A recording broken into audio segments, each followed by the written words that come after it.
suddenly, again, that kind of screams a hard no. So the Skydance deal as it stands right now really seems fraught with litigation risk, which is why I think Sony coming in is kind of a welcome change, and investors will definitely cheer that. But to be clear, Sherry Redstone doesn't need to let the other shareholders have a say or have a vote, right, in how this goes? She doesn't need to, but she should. I mean, she does have a fiduciary responsibility. Well, it's funny, we were speaking, Tom Keene and I, earlier today with Chris Morangi, who's a co-CIO at Gabelli Funds, and Gabelli they own the control shares.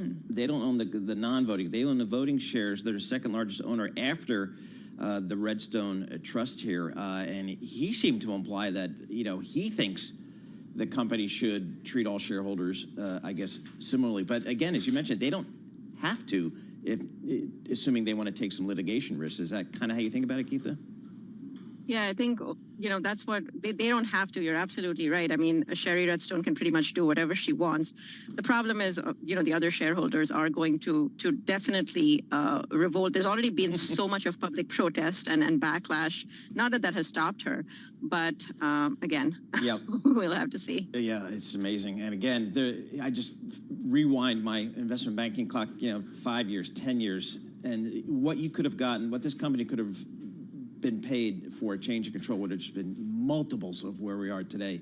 It's just kind of sad to see how the value has declined. And probably the idea of a dual class share back then was different. People are looking at it different than they are at this very moment. Yeah, exactly. It's been something that media investors have had to deal with for a long time. Geetha Ranganathan, thank you so much for joining us. Geetha is the media analyst for Bloomberg Intelligence, one of the best media analysts out there on the stream. We love getting a few minutes of her time joining us from the Princeton campus of Bloomberg. Have you ever been down to the Bloomberg offices in Princeton? I never have. I only just moved back to New York, Paul. You got to give me time. Give me time to see. How long were you in London for? Almost 7 years. Wow. Yeah. Good. Yeah. Back in New York. So now we'll do the Bloomberg U.S. road trip. Now that I'm back. Very good. All right. With our news in New York City, here's John Tucker. All right, Paul. Israel struck back at Iran this morning, hitting a military site in a drone operation that was limited in scale and seemed to cause little damage. Iranian state media confirmed the attack had taken place. Secretary of State Antony Blinken had this to say after the strike. We're committed to Israel's security. We're also committed to de-escalating, to trying to bring this tension to a close. Blinken commenting at the G7 summit in Capri this morning. The Biden administration today finalizing a plan to prevent oil development across more than half the U.S. government's huge petroleum reserve in Alaska. That story from Washington this morning on Bloomberg's Steve Potusk. This move is among a string of actions by President Biden to curtail development on federal lands and wall off more than 41 million acres for conservation. It comes as Biden seeks to gain support from young, climate-minded voters after disappointing some last year by authorizing ConocoPhillips' massive Willow Oil project. The moves have drawn condemnation from oil, gas, and mining interests who said the Biden administration is locking up resources essential for fueling America's energy needs today and in the future. In Washington, Steve Potusk, Bloomberg Radio. The Federal Aviation Administration investigating an incident where a passenger was granted unauthorized access to the cockpit of a United Airlines charter flight traveling from Denver to Toronto. The moment involving a man occupying the Rockies baseball team April 10th was caught on video. It was posted online. Since the September 11th terror attacks, passengers have been strictly prohibited from entering cockpits during any flight. Global news, 24 hours a day, whenever you want it, with Bloomberg News Now. I'm John Tucker, and you are listening to Bloomberg Radio.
markets, headlines, and breaking news 24 hours a day on Bloomberg Radio, Bloomberg Television, and the Bloomberg Business app. This is a Bloomberg Business Flash.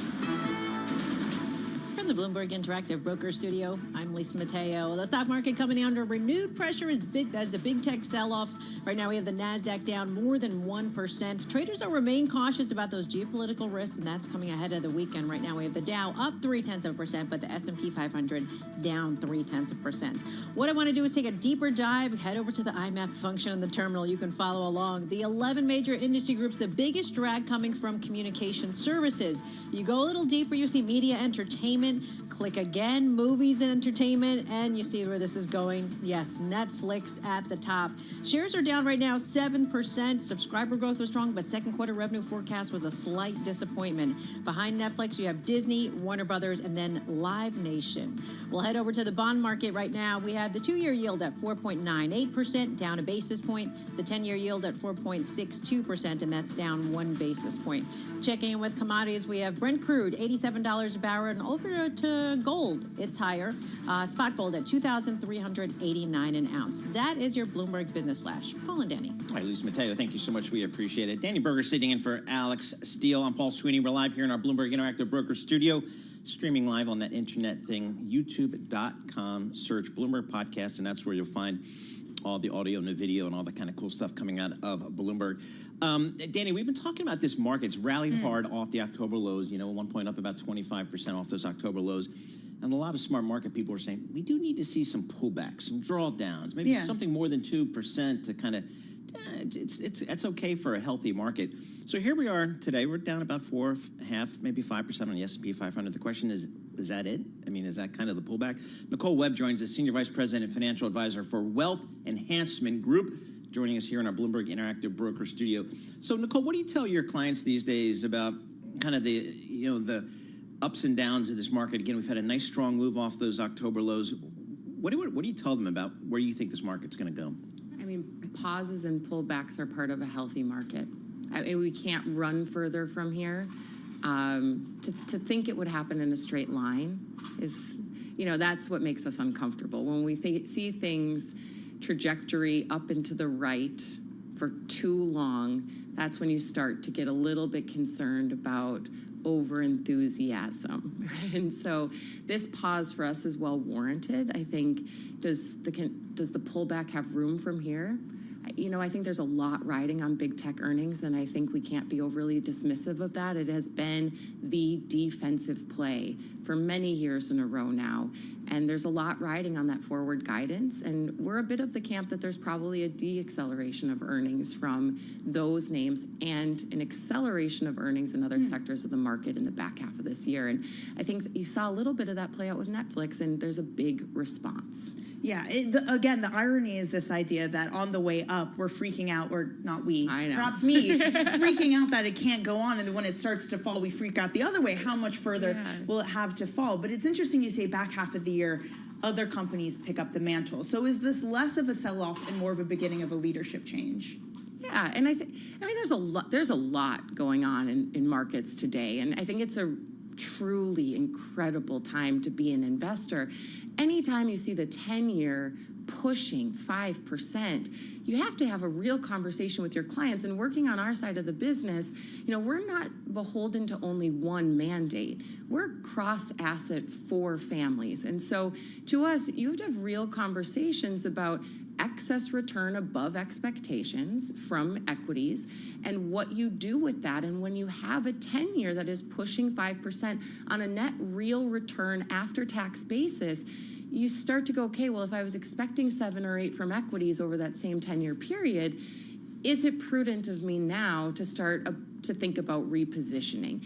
And so, I think this is one of those kind of the most overused word of 2024. This is another bifurcation of what are you doing right now? Is it a long only strategy? Are you cross asset? Are you invested across all sectors? And then how are you looking at this market today as full of opportunity for that? Do you have a 60-40 outlook, 60% of portfolio in equities, 40% in bonds? Is that something you guys do, or do you just get a little bit more creative than that? Definitely more prescriptive than that. And I would say, we we are big proponents of the third leg of that stool, which, it would be in the world of alternative investments, real assets, really looking at underlying risk. The unique thing about equity markets today is that we have less shares available. There's just less publicly traded companies. And so when you take that into consideration, I think for people who have the access or the lack of liquidity needs, the private investment spectrum has been a big part of overall asset allocation. In terms of this idea that higher yields, I get that all of a sudden you have something that's an attractive alternative to equities, but just in the mechanism of that forcing equities to sell off, is it different that the reason that we have higher yields is because the U.S. economy is strong, and the U.S. economy is strong enough that we don't need to cut? Presumably that's, again, in a roundabout way, a good thing for equities. Yes. So, and this is where I was saying there's so much to unpack. I think this is where the story of the inversion of the yield curve, which I've been talking about, I feel like since 2018, it's just ad nauseum. But if you really break it down to what is it telling us in the moment, it's telling us that there's long duration demand for U.S. Treasuries, and that growth is so strong, and that the consumer has strength to the extent that we want to slow them down.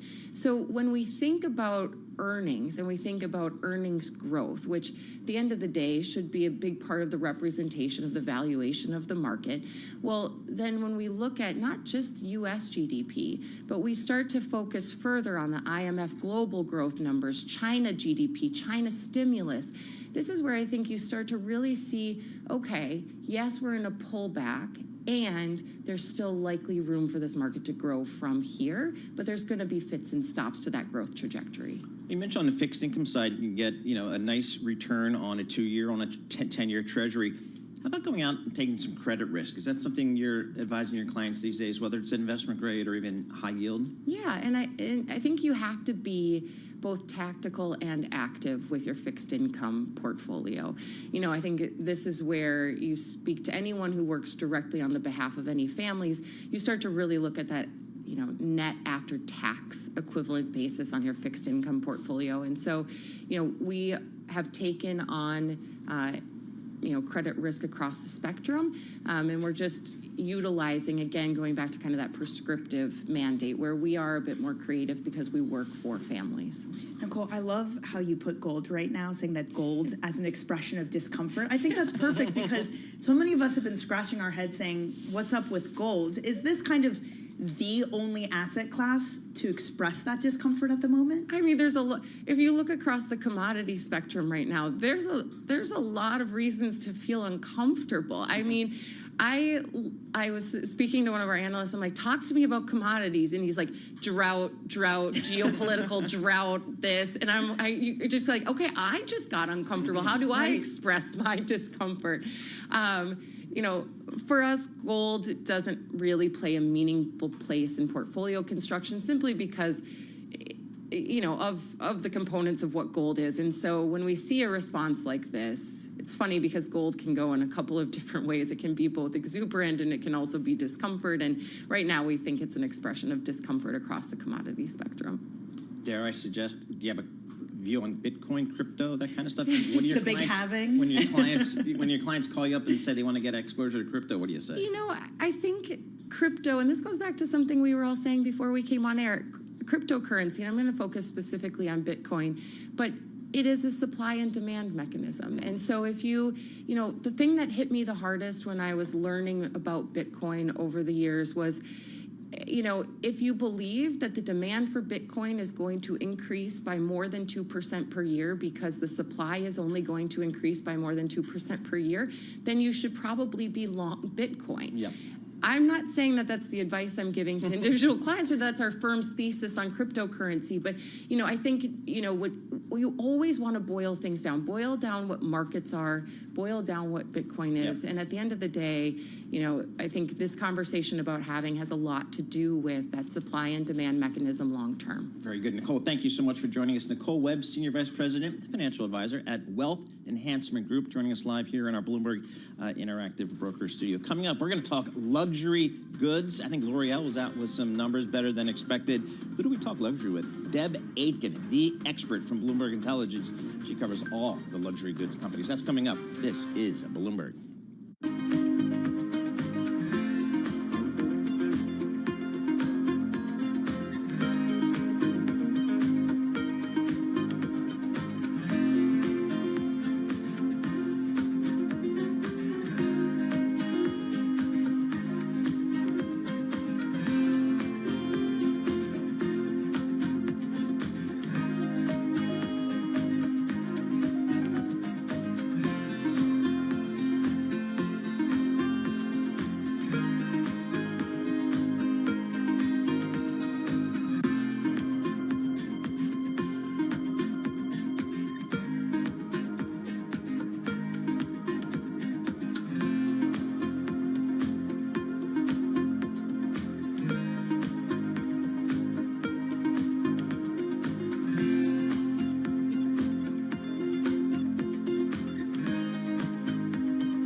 your company news headlines on Bloomberg Radio. From the Bloomberg Interactive Broker Studio, I'm Lisa Mateo. Netflix reported one of its best starts to the year for subscriber growth, but shares, they're lower. They're down about nearly 7%. Bloomberg's Kriti Gupta explains why. Netflix having about 9.3 million customers. And on the surface, that's double the 4.84 million average that the analysts had on Wall Street, but it's not enough to impress the investors. And the reason here is because they said that this might actually just be a one-time thing. They're saying that they're really focusing on that resilient story in the U.S., in Canada as well, but that it may not sustain. Netflix also provided a second quarter revenue forecast that was a slight disappointment, and it said it plans to stop reporting paid quarterly memberships and revenue per subscriber starting next year. Well, Paramount shares are higher. They're up about 9%. Sources say Apollo Global Management and Sony Group, they're considering a joint offer for the company as investors weigh the potential for a bidding war with Skydance Media.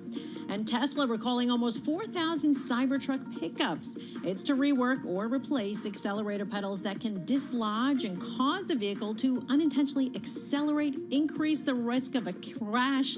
That is not good. Tesla shares, though, they're up about 0.1%. To earnings we go. Procter & Gamble, they boosted its profit outlook, and that was thanks to steady price increases, easing commodity costs, productivity gains. Procter & Gamble down 1%, though. American Express reported revenue topped estimates. Bloomberg's Simone Foxman has more on that. Amex says its high-end consumer that it really caters to is very strong, and it continues to remain strong. The CFO saying we're not seeing any softness at all in terms of demand for premium cards, reporting a 9% growth in spending, especially on airlines, especially in first class and business class. American Express right now is up about 4%. That is your company news at this hour. I'm Lisa Mateo.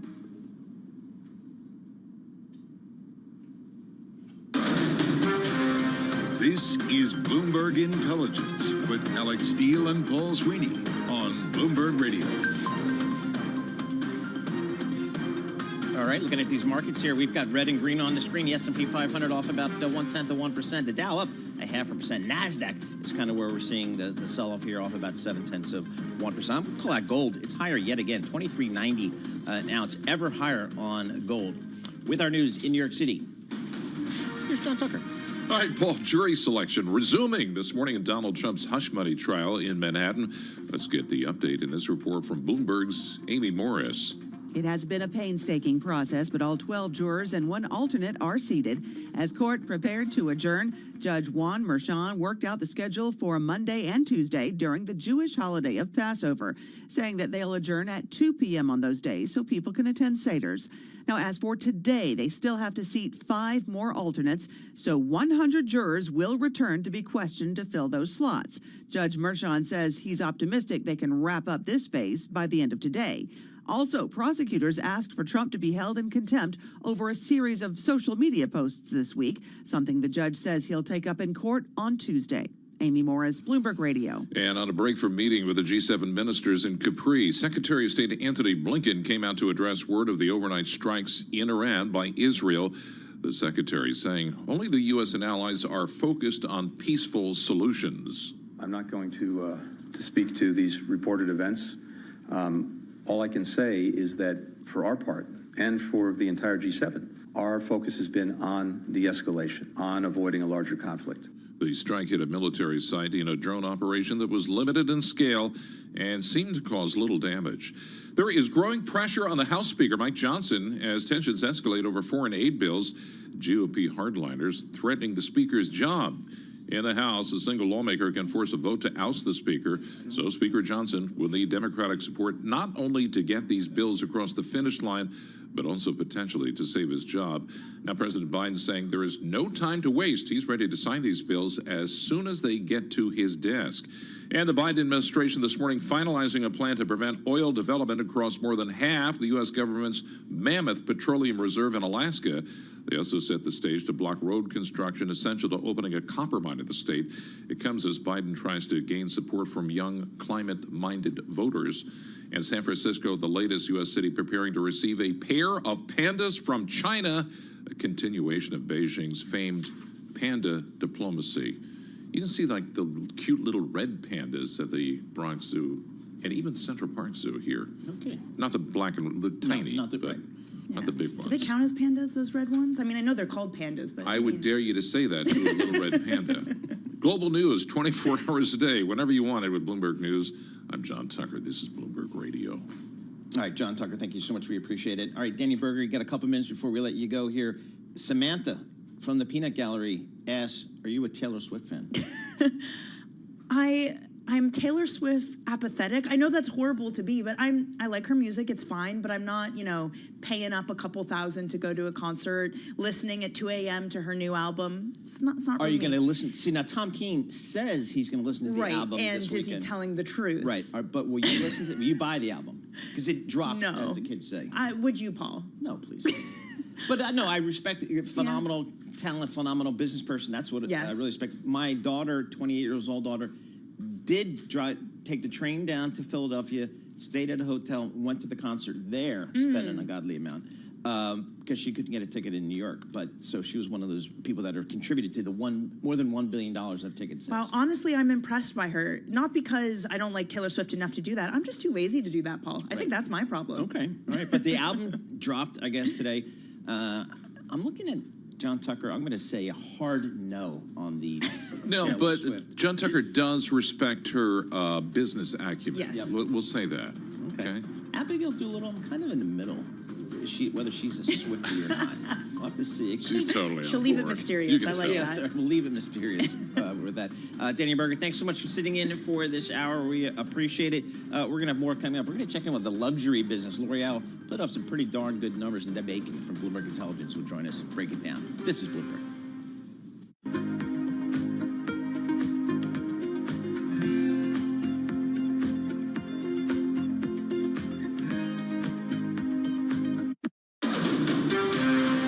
This is Bloomberg Intelligence with Alex Steele and Paul Sweeney. The real outperformance has been the U.S. corporate high yield. Are the companies lean enough? Have they trimmed all the fat? The semiconductor business is a really cyclical business. Breaking market headlines and corporate news from across the globe. Do investors like the M&A that we've seen? These are two big-time blue-chip companies. The window between the peak and cut changing super fast. Bloomberg Intelligence with Alex Steele and Paul Sweeney on Bloomberg Radio.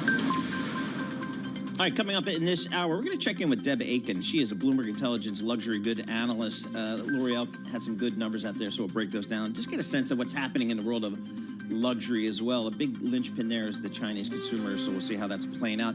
It is Friday, so that means we talk municipal bonds. You betcha. Joe Misek, editor of the Bloomberg Brief. He focuses on municipal bonds. He's going to join us here in studio. Barry Ritholtz, he's going to join us. Why? It's Friday, and if Barry wants to come on my show, he can come on anytime he wants. I have no idea what we're going to talk about, but it'll be pretty compelling, I can assure you. Right now, speaking of compelling, let's go to Charlie Pell and get a Bloomberg Business Flash. Thank you very much, Paul Sweeney. Let's ask Barry about S&P 5000. Is that an important threshold or not? 49.97 right now.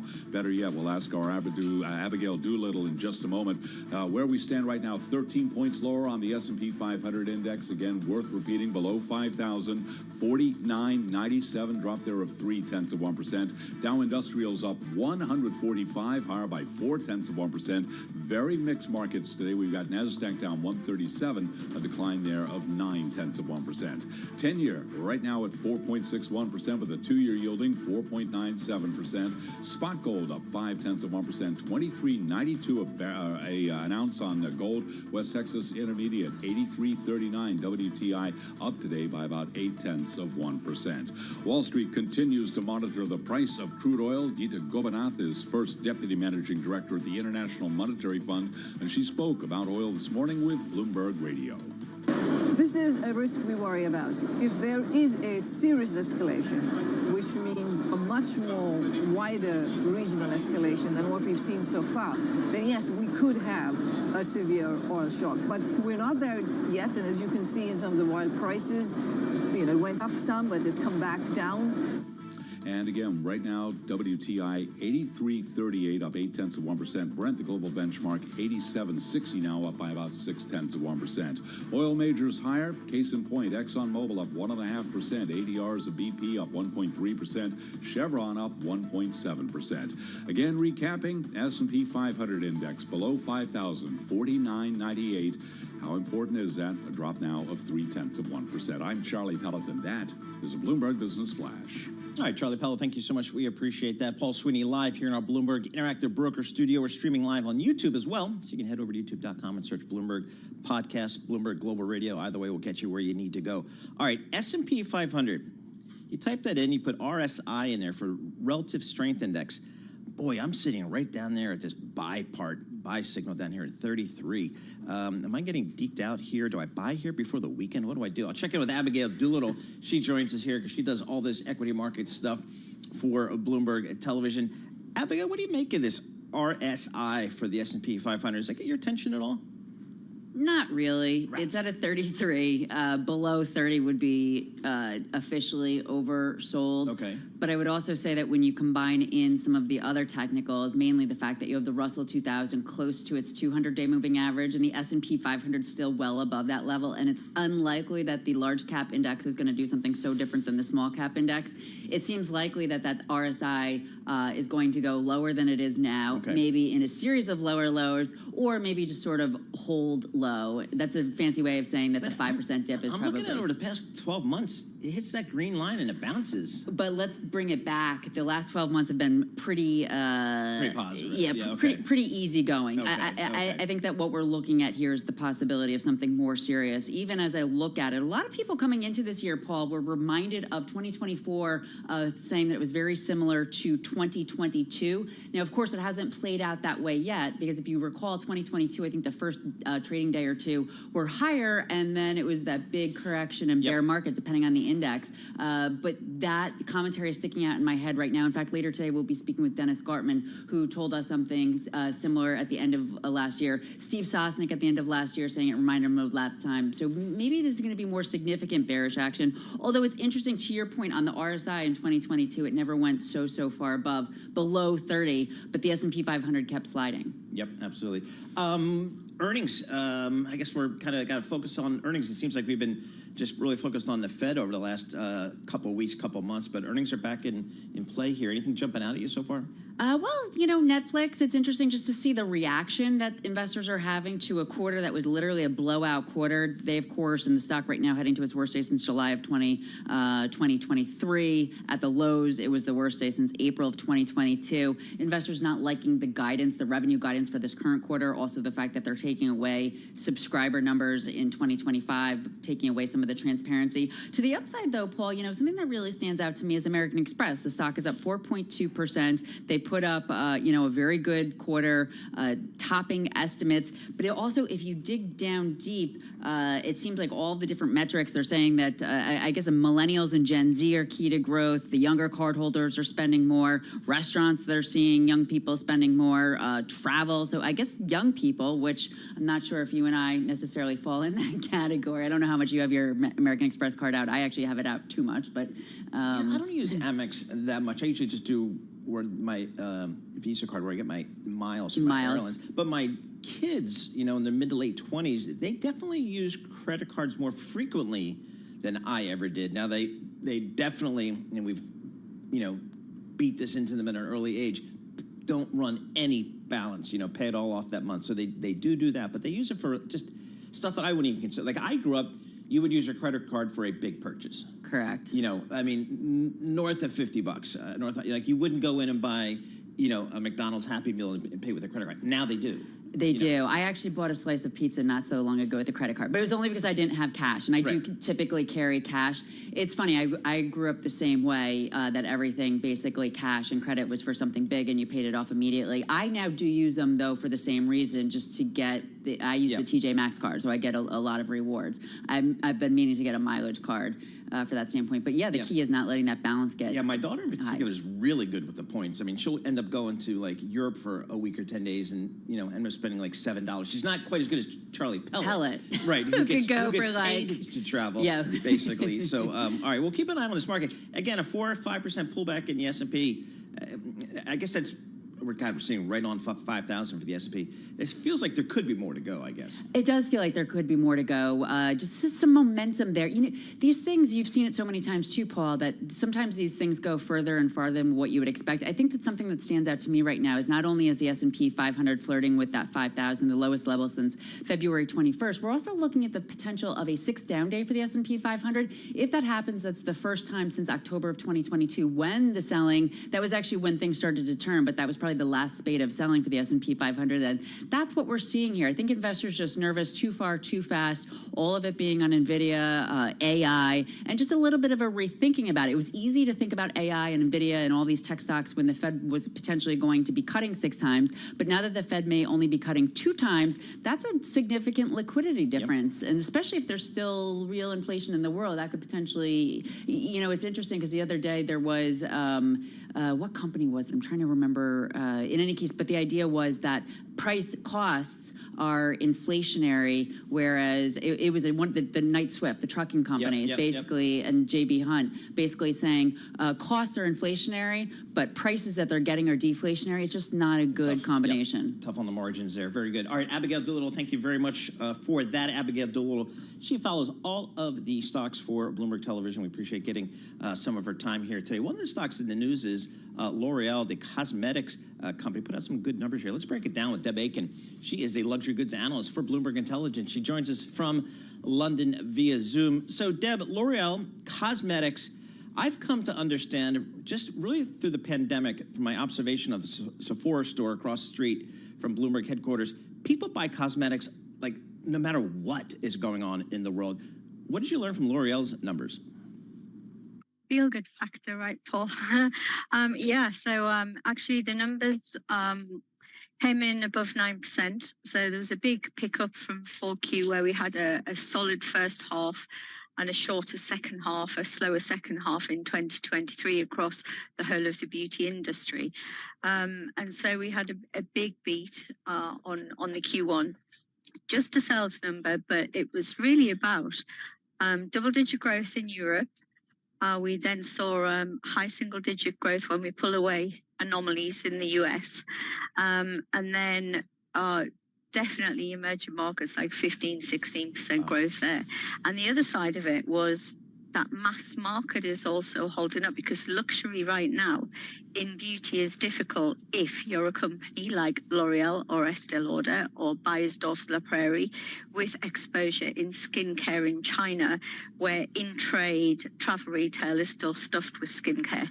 So that still takes another quarter to normalize. But elsewhere, mass market, passing on pricing, do very well across makeup, across fragrances in particular. Yeah, it's all going well.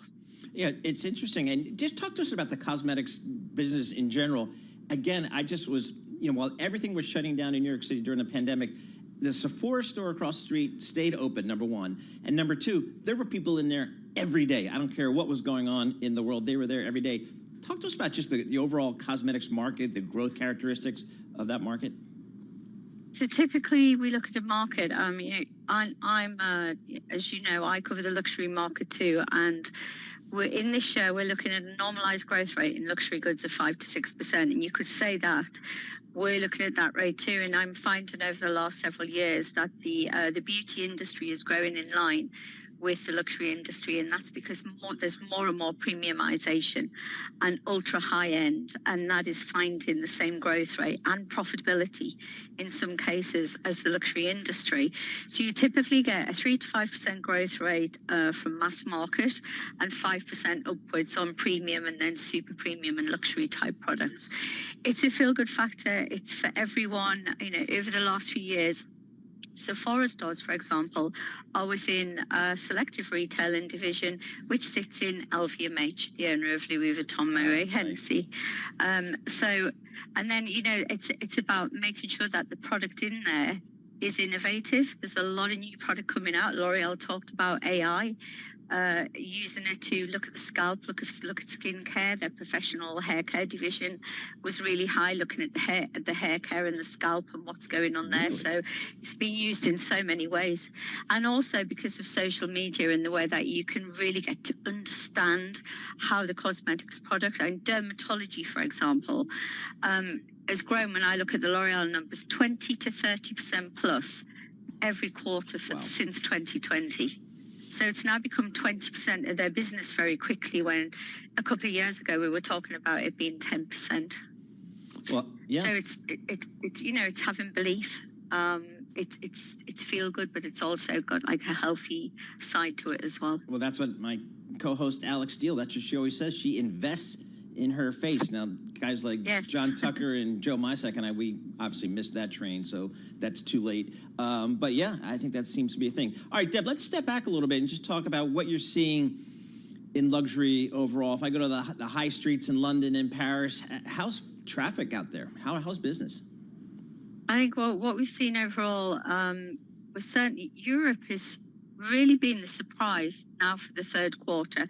We're just starting with the earnings season, but now for the third quarter, more robust than we expected. We're getting a lot of local tourism, because I think if we think about Europe in particular, 22, we had the dollar over here spending, strength of the dollar into Europe, the beginning of 23, and that phased out the second half of 2023. But the Europeans are doing particularly well, with new designs, new products, new designers. But it is really the very high end where you're getting, and also that quiet luxury. The view of products like Loro Piana, Brunello Cucinelli, we just had their results this week. Very, very strong, really, really decent teens growth. And so there are brands out there, but it tends to be that they really are the luxury price tag, and it's value for money at that price point. You don't have many of those products in your wardrobe, and you're proud to wear them, and they're the ones that are driving the business. It's across all categories too. We're talking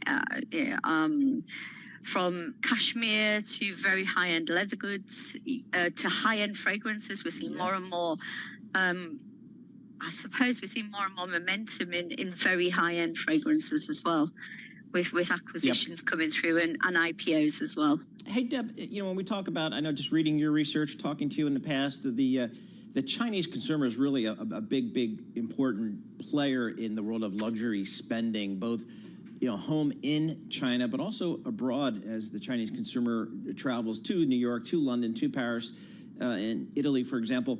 Talk to us about China. Is that a net positive or net negative here? Where are we here? Yeah, so net negative. So if we think about, let's focus pre-pandemic. And we had a travel event last week in London. We're looking at where the Chinese consumer was. So in terms of the Chinese consumer as part of luxury goods, pre-pandemic, a third of the business. We now think they're back to around 23%.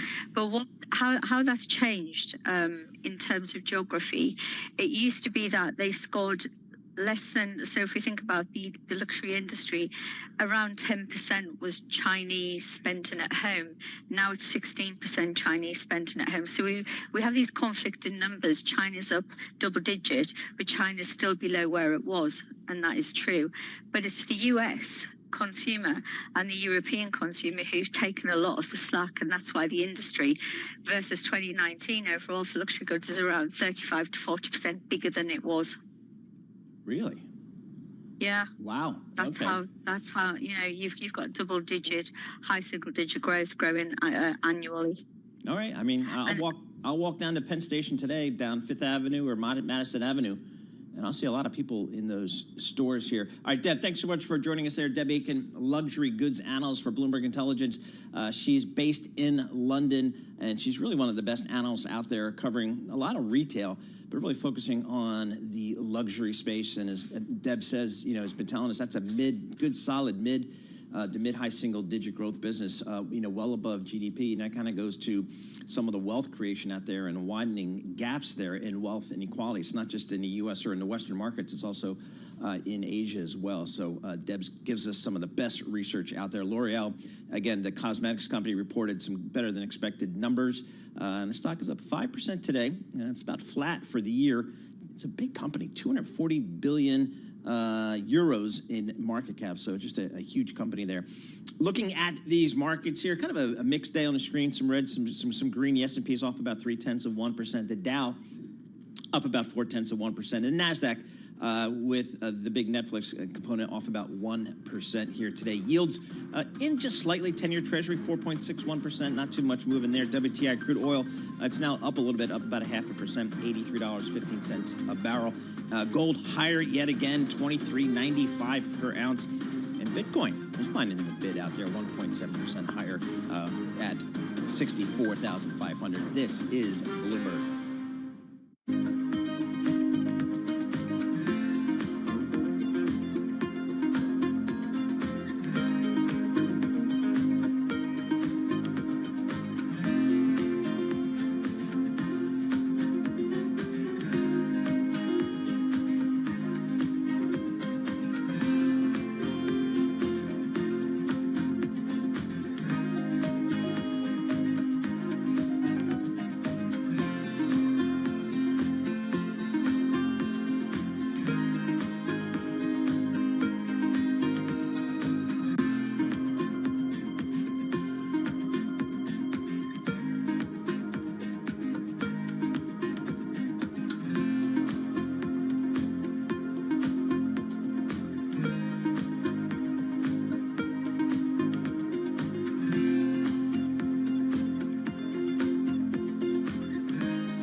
Markets, headlines, and breaking news 24 hours a day on Bloomberg Radio, Bloomberg Television, and the Bloomberg Business app. This is a Bloomberg Business Flash.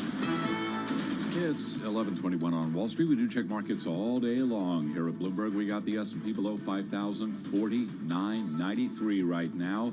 If the equity benchmark finishes lower, it will be its sixth consecutive drop. Right now, the S&P down 17, a decline right now of 0.35%. Stock market under pressure today as big tech sold off. Traders remain cautious about geopolitical risks ahead of the weekend. The Dow up 143 points right now, up by 0.4%. The NASDAQ Composite Index down 169, down 1.1%. NASDAQ 100 Index down 1.2%. Interestingly, though, the Russell 2000, the index of small cap shares, advancing by 0.2%. The 10-year 4.61%, with the 2-year 4.97%. Gold up 0.6%, 23.93 the ounce, while West Texas Intermediate crude 83.15 a barrel, up 0.5%. Brent, the global benchmark, at 87.38, up now by 0.3%. Cannot ignore Netflix shares after earnings, tumbling today by 8%. A weak forecast for revenue. Also, that warning that the streaming giant will stop reporting subscriber numbers in 2025 overshadowed an otherwise strong start to the year. Again, Netflix now lower by 8.2%. Recapping, S&P below 5,000, 49.93, drop there of 0.35%. I'm Charlie Pelleton. That is a Bloomberg Business Flash. Now on Bloomberg Intelligence, Munis in Focus with Joe Mysak. All right, today's Focus on Munis is brought to you by Build America Mutual. Build America Mutual insures U.S. municipal bonds that finance essential American infrastructure and provides guaranteed income to improve any portfolio. Be part of Building America. Invest in BAM insured bonds. There you go. We did our best, Matt Miller there. Joe Mysak joins us here, of course, as he does every week, editor of Bloomberg Brief, following up on the municipal bond market. Here's the story, Joe, I've been waiting to read. And there was a bond buyer conference in Texas recently. Issuers in the state of Texas are annoyed by the state's anti-ESG, pro-guns oil bans, which restrict who they can do business with. Wow, I expected to see this story coming out of Bloomberg. It's happening, right? I mean, what's going on down there with our good friends in Texas? Yeah. Mr. Sweeney, we had Amanda Albright and Danielle Moran in Texas at the Bond Buyer Conference. Nice. And they, attended a panel session, and there were issuers griping about restrictions on who they can hire, which is, as you say, it's what we've been wanting to see, what we've been wanting to hear about. You had one of the people quoted in our story saying that the various rules and the lists that the Texans have been drawing up limits the number of liquidity providers. And they were talking about, this particular issuer had a $3 billion commercial paper program. So you do want a variety of liquidity providers. And then we had another person quoted there who's saying they now hire 2 dealers on various deals that they would previously just hire one for, just because in case one of them gets entangled in the various ESG blockades. Texas, it seems, insistent on putting together. All so right. This, I think, was the first time we've heard Texas issuers, at a conference discuss this and show that they've steamed that. Again, you're quoting Vernon Lewis. He's the director of the Treasury Department for the city of Houston, so a huge city in Texas. He's saying basically, this is costing me money. I'm looking in the story. Citigroup was banned from working on muni deals in Texas last year due to its firearm policies, and UBS Group was placed on a list of companies that, as the state sees it, quote unquote, boycott the fossil fuels industry. So the net result is, I guess, Joe, if you're a municipality, you're putting up an issue and you want the banks to come in and bid on it, presumably the more banks are bidding on it, the lower the price to you, the issuer, presumably, and more competition will drive the price down. So that's kind of I guess that's kind of what's troubling for a lot of these issuers. Well, some of them say, well, we really, or we quoted a person in there saying, well, we really haven't seen a price differential yet. But it depends who you speak to. It depends the issue you're looking at. Yep. I think we have. I think there has been a price differential because, like you say, when you limit the number of dealers you can speak with, it's going to have an impact. It has to. All right. Brightline isn't this the train line in Florida? Refresh our memory here, because they're back in the market. Brightline. Next week, they're going to sell, I think Martin Braun wrote about this, $4 billion in bonds. Tremendous issue. $2 billion in munis, tax exempt, and another large portion taxable, maybe a big chunk subordinate. So it's a big, refinancing of their outstanding debt. Brightline, some people are skeptical about relatively high-speed rail, in this case, in Florida. Brightline, of course, is also building the train from California to Las Vegas. Okay. But, the thing is, I was speaking to a skeptic last week about this. Brightline in Florida is in existence. The trains are running. They are carrying passengers. So it's difficult to be, to just keep saying, well, they're not going to have, enough ridership. Guess what? Fortress, which is behind, Brightline, I don't think they're going to all of a sudden pull back. They have billions of dollars into this. So Brightline next week is taking advantage of the lowest investment grade rating to refi some of their debt. All right, so this is going to be a railroad like from Miami to Orlando, right? You have Miami to Orlando, and you'll also have the they're moving it around, or they want to move it around to Tampa. Nice. So it's a really, it's quite an ambitious undertaking. I mean, California, they're just so wedded to the cars there. It's part of their culture. But in Florida, you've got so many people from the Northeast that have relocated down there. Maybe they've got more of a train culture down there. I don't know. Well, we'll see. For next week's deal, they were talking about on the taxable side yields of 10%, 11%. But on the tax exempt side, I don't think they'll do that badly. All right, I'm getting ready to hop on my 2-hour New Jersey transit ride down to the Jersey Shore. I'm down with the train thing. The trains have worked well for me for 35 years. Every once in a while, they screw up, but by and large, they get me. You do know the fares are going up on NJ. Yes, I know, 15%. But why did they not raise them for 10 years? I don't understand the strategy there of not raising fares and then in all one fell swoop doing it 15%. All right, Joe, where are we in terms of new issuance this year for the municipal bond market? How are my banker buddies doing? Oh, man. We are up almost 30%. We're at 122.6 billion, I think it is. And that is, as I said, up almost 30%.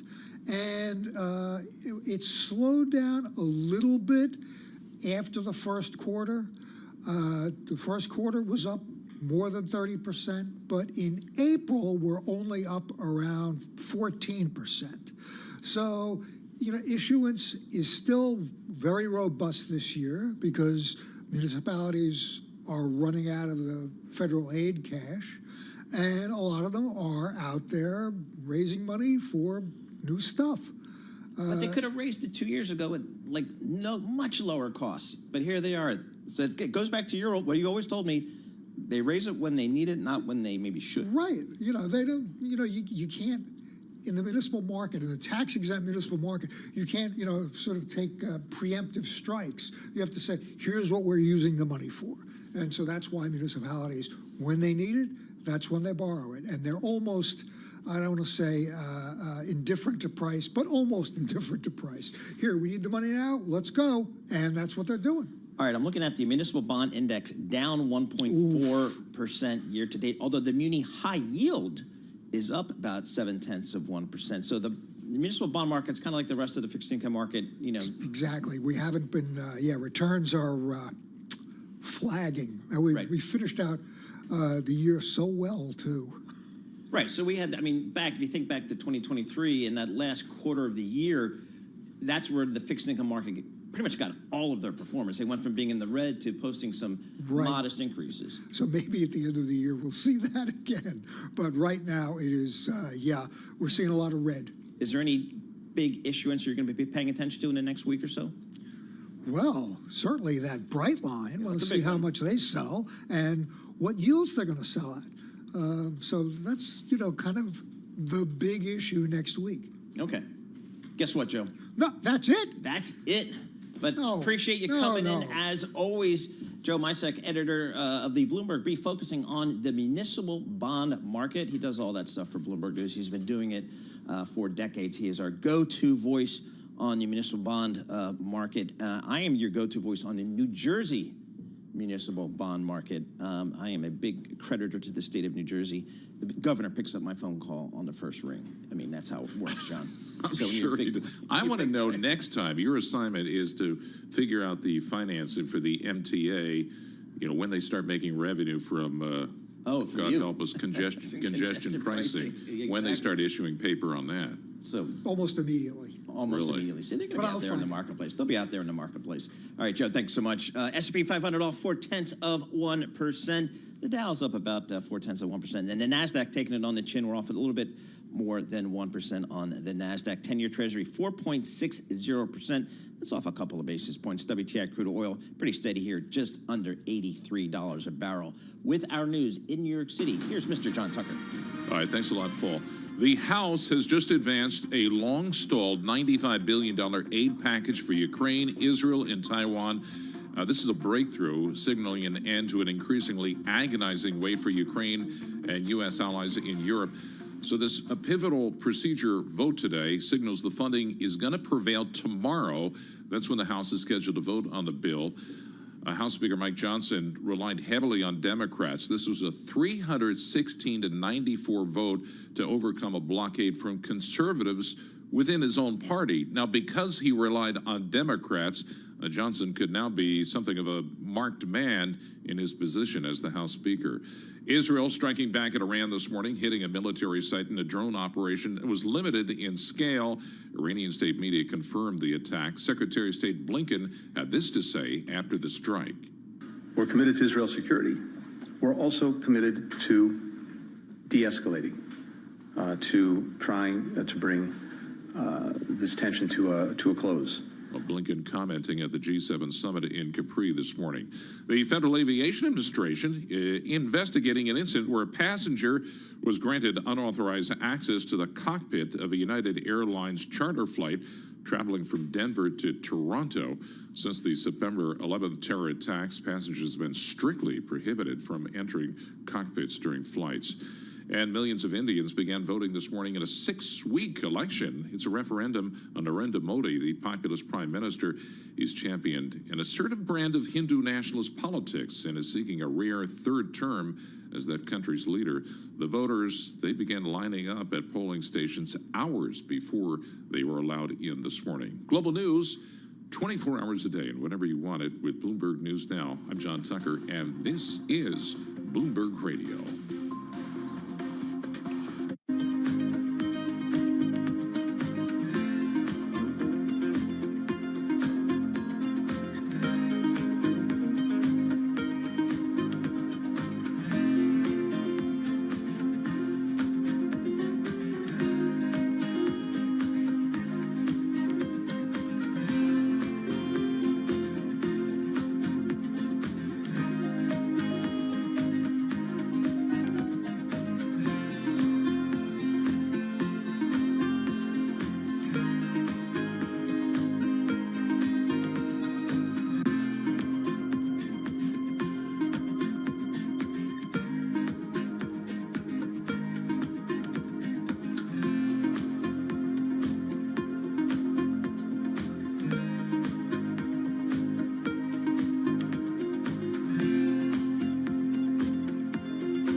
markets, headlines, and breaking news 24 hours a day on Bloomberg Radio, Bloomberg Television, and the Bloomberg Business app. This is a Bloomberg Business Flash. It's 11:40 on Wall Street. We do check markets all day long here at Bloomberg. We are looking at a decidedly mixed market with the Dow advancing by 190 points now, up 0.4%. Rest of the market lower across the board. S&P on track for another losing session and another losing week. If the S&P does finish lower today, it will be the 6th consecutive drop, the longest losing streak since October of 2022. Right now, the S&P is below 5,000, 49.95, a drop now of just about 15 points, a decline of 0.3%. We've got NASDAQ down 162 points, a drop there of 1%.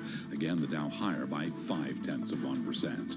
10-year yield 4.60% with a 2-year now yielding 4.96%. Spot gold higher by 0.5%. Gold up $12 the ounce to $23.91, while West Texas Intermediate crude little change now up 0.2%, $82.93 a barrel.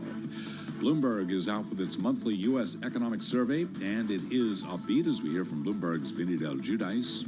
Economists surveyed by Bloomberg now see America's economy expanding by 2.4% on average this year. That's up from 2.2% last month's survey and reflects an uptick in consumer spending coupled with stronger private investment. A year ago, economists anticipated U.S. growth of less than 1% for this year. Next week, we'll get a look at the government's estimate of first quarter economic growth.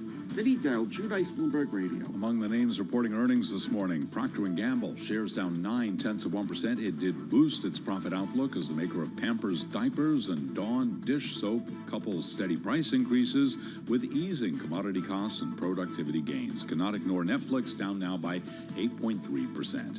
Recapping, stocks mixed. S&P down 16, down 0.3%. The Dow up 0.5%. I'm Charlie Pelleton. That is a Bloomberg Business Flash. All right, Charlie Pelleton, thank you so much. We appreciate that. Paul Sweeney live here in a Bloomberg Interactive Brokers studio in New York City. We're also streaming live on YouTube. So head over to youtube.com and search Bloomberg Podcast, and that's where you'll find it.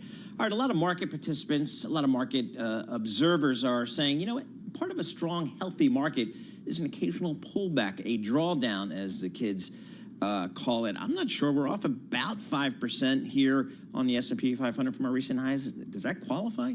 Let's check in with Barry Ritholtz. He's a host of Masters in Business on Bloomberg Radio. He's also the founder of Ritholtz Wealth Management. He joins us via Zoom here. Hey, Barry, I mean, do you ascribe to that kind of thinking that every good long-term bull market needs some healthy pullbacks? And if so, are we in the midst of one of those now, do you think? Wait, markets go up and down? Nobody told me about this. I thought they just went straight up, and it was easy to make a ton of money. Exactly. Listen, this is the nature of a broad, deeply participated, enormous market capitalization exchange. This is what happens. You know, the ideas that drive markets kind of get tested out. They catch fire for a little while, then they sort of get overlooked, and then the narrative changes. And you know, we've figured this out. I love the expression investing is a problem that's been solved, but investing is something that takes place over decades, and month to month, week to week, day to day, tick to tick. That's fairly random. There's a lot of noise and a lot of emotion that, wait, we're up 25% from the lows. Wait, we're down 10% from the highs. It's everybody making their best guess as to the discounted cash flow of stocks and where profits are going to be in the future relative to the risk-free rate of return of bonds. And Barry, you mentioned where profits are going to be in the future. That brings our attention to earnings. It seems like the Fed story is still out there, but the Fed will be maybe less active in terms of cutting rates in the near term. So maybe focus needs to go a little bit more towards earnings. What are you looking for in terms of earnings share? Are you going to be listening for anything on some of these calls?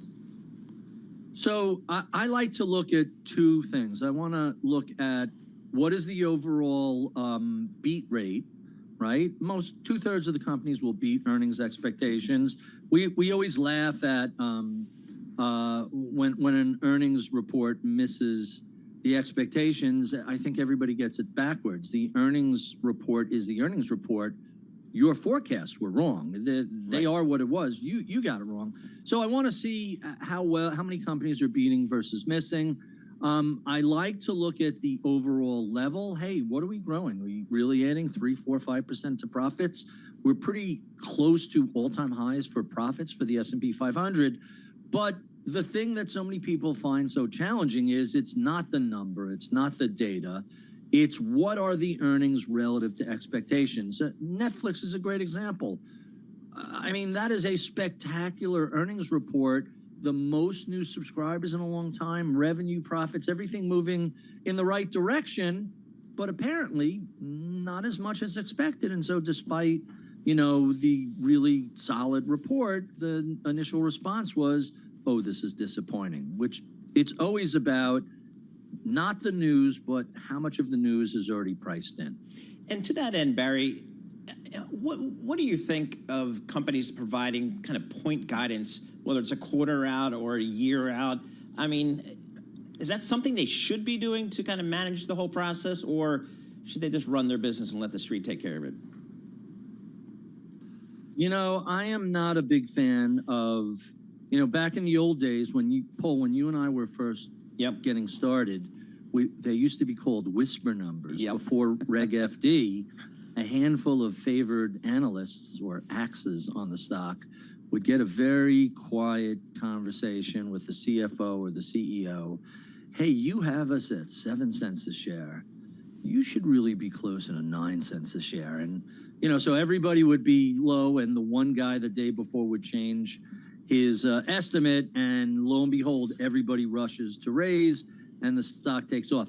That sort of nonsense from when we were youngsters on trading desks, that's all gone. So now everybody has to get the disclosure at the same time, and I wonder how helpful it is being that precise. I love hearing a CEO saying, hey, listen, we're expecting to see growth this quarter, similar to last quarter, but we don't know what's happening with fill in the blank. The war in the Middle East or the Ukraine, there seems to be a lot of inflation stuck in the services part of the economy. So we're going to give you a range and try not to micromanage this.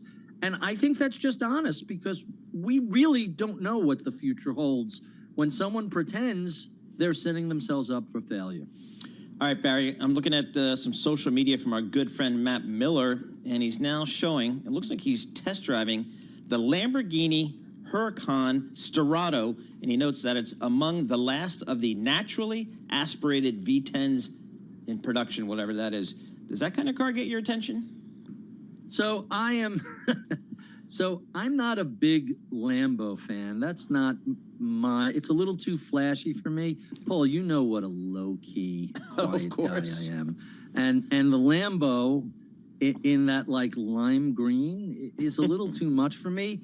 That said, I gotta give Lamborghini credit for saying, wait, a $400,000 rocket ship? I know, let's turn it into a Dakar off-road racer. Let's raise it a few inches, put some plastic cladding and high-intensity light beams and some off-road tires, and let this 700 horsepower monster loose, in the Sahara. Kudos to them for stepping out of their comfort zone. The crazy thing about this Sterrato is, not only does it have a giant premium over the usual Lamborghini Hurricanes, it sold out instantly. Wow.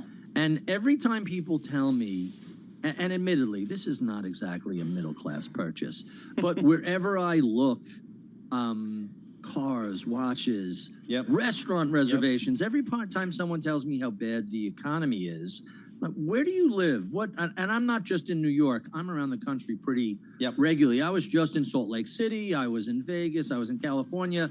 And not like Beverly Hills, but like middle class parts. Yeah, exactly. The wealth effect is real. It's hard not to look around and say, if you think this economy stinks, all right, we'll have to leave it there, Barry. Rethink where you live. Barry, very much thank you. Host of Masters in Business on Bloomberg Radio, founder of Ritholtz Wealth Management as well. Appreciate that little car talk to finish off your morning. This is Bloomberg.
company news headlines on Bloomberg Radio.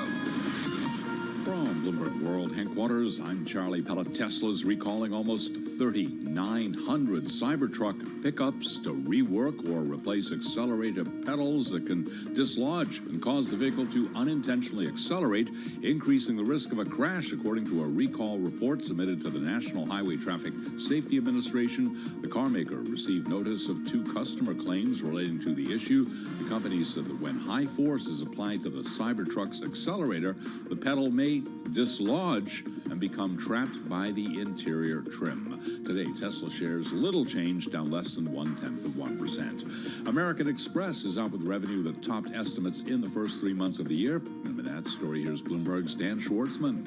Charlie, consumers continue to flock to the company's premium credit card offerings. The New York-based credit card giant said revenue jumped 11% to $15.8 billion in the first quarter. That beat the $15.77 billion average of analyst estimates compiled by Bloomberg. Spending on the firm's cards jumped 6% to $367 billion, which was slightly higher than the $366 billion analysts in the Bloomberg survey were calling for.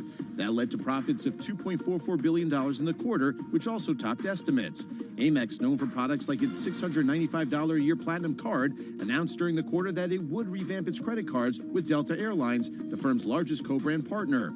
The added perks come with higher annual fees. Charlie? And that's Dan Schwartzman reporting. Shares of American Express, they're up by 4.7%. Netflix is tumbling as a weak forecast for revenue and a warning that the streaming giant will stop reporting subscriber numbers in 2025, overshadowed an otherwise strong start to the year. Right now, Netflix down 8.4%. Those are our top company stories. All right, taking a look at these markets right here. S&P 500 off about 0.4%. The NASDAQ off 1.2%. The Dow, however, is up about 0.5% here. Yields come in slightly. The 10-year Treasury is about 4.6%. And let's call out Bitcoin. That is up 1.5%, 64,500 on the cryptocurrency. With our news in New York City, here's Mr. John Tucker. All right, Paul, this is an interesting one. The House has advanced a long-stalled $95 billion aid package for Ukraine, Israel, and Taiwan.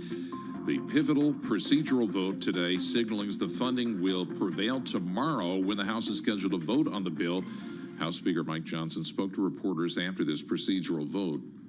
Even though it's not the perfect legislation, it's not the legislation that we would write if Republicans were in charge of both the House, the Senate, and the White House. This is the best possible product that we can get under these circumstances to take care of these really important obligations. Well, more Democrats than Republicans voted to advance the aid package. Speaker Johnson relying heavily on the Democrats in this 316-94 vote. And because he worked with Democrats, his own party could move to oust him from the Speaker's post. On a break from a meeting with the G7 ministers in Capri, Italy, Secretary of State Blinken came out to address word of the overnight strikes in Iran by Israel. The Secretary saying only the U.S. and allies are focused on peaceful solutions. I'm not going to speak to these reported events. All I can say is that for our part and for the entire G7, our focus has been on de-escalation, on avoiding a larger conflict. An explosion was heard early today in Iran's third biggest city. The strike hit a military site in a drone operation. It was limited in scale and seemed to cause little damage.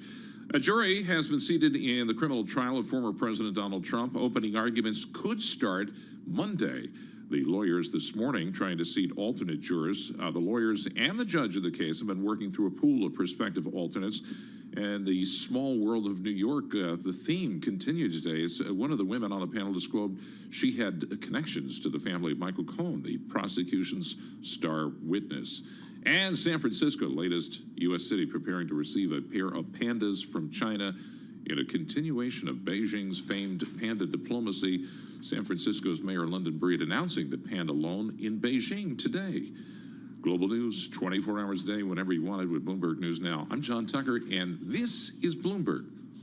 Paul. All right, very good. You look so lonely over there. I am. Yourself. I mean, people just bail on me left and right, but hopefully Alex is down enjoying the nice Caribbean weather in all her sunscreen. And, she did say by the time umbrellas. This program hit the air today, she'd be on a lounge having a cocktail. And I hope she's got a little umbrella cocktail. Very good. John Tucker, thanks so much.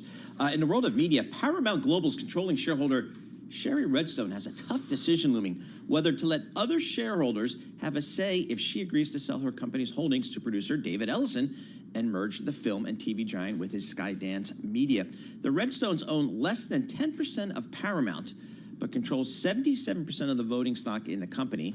That's the parent of CBS, MTV, and other media businesses. Now, there's no requirement that they get approval for a deal from all of Paramount's investors, but securities law provides a way for a company to avoid costly shareholder litigation by giving everyone a chance to weigh in. This month in Delaware, where Paramount is incorporated, the state high court ruled in a case involving Match Group that deals involving a controlling shareholder who reaps a disproportionate benefit should be conditioned on approval by a special committee of independent directors and a vote by non-controlling shareholders. Absent both of those, company directors have to work harder to prove a transaction was fair to everyone if they get sued. So that's something that the Redstone family is going to have to deal with at the moment. Looking at Paramount stock, it is up 8.6% today to about $11.90. However, it is off about 19% year to date and about 46% over a trailing 12-month basis. So this is a company like a lot of other traditional media companies that is really under pressure as they try to navigate the transition from their old traditional business models to now one that's based upon streaming. When you see the strong results out of Netflix, they've got a long way to go to get to those Netflix numbers. And that is one of the challenges facing Paramount here. Balance of Power with Joe Matthew from Washington, D.C. That starts right now.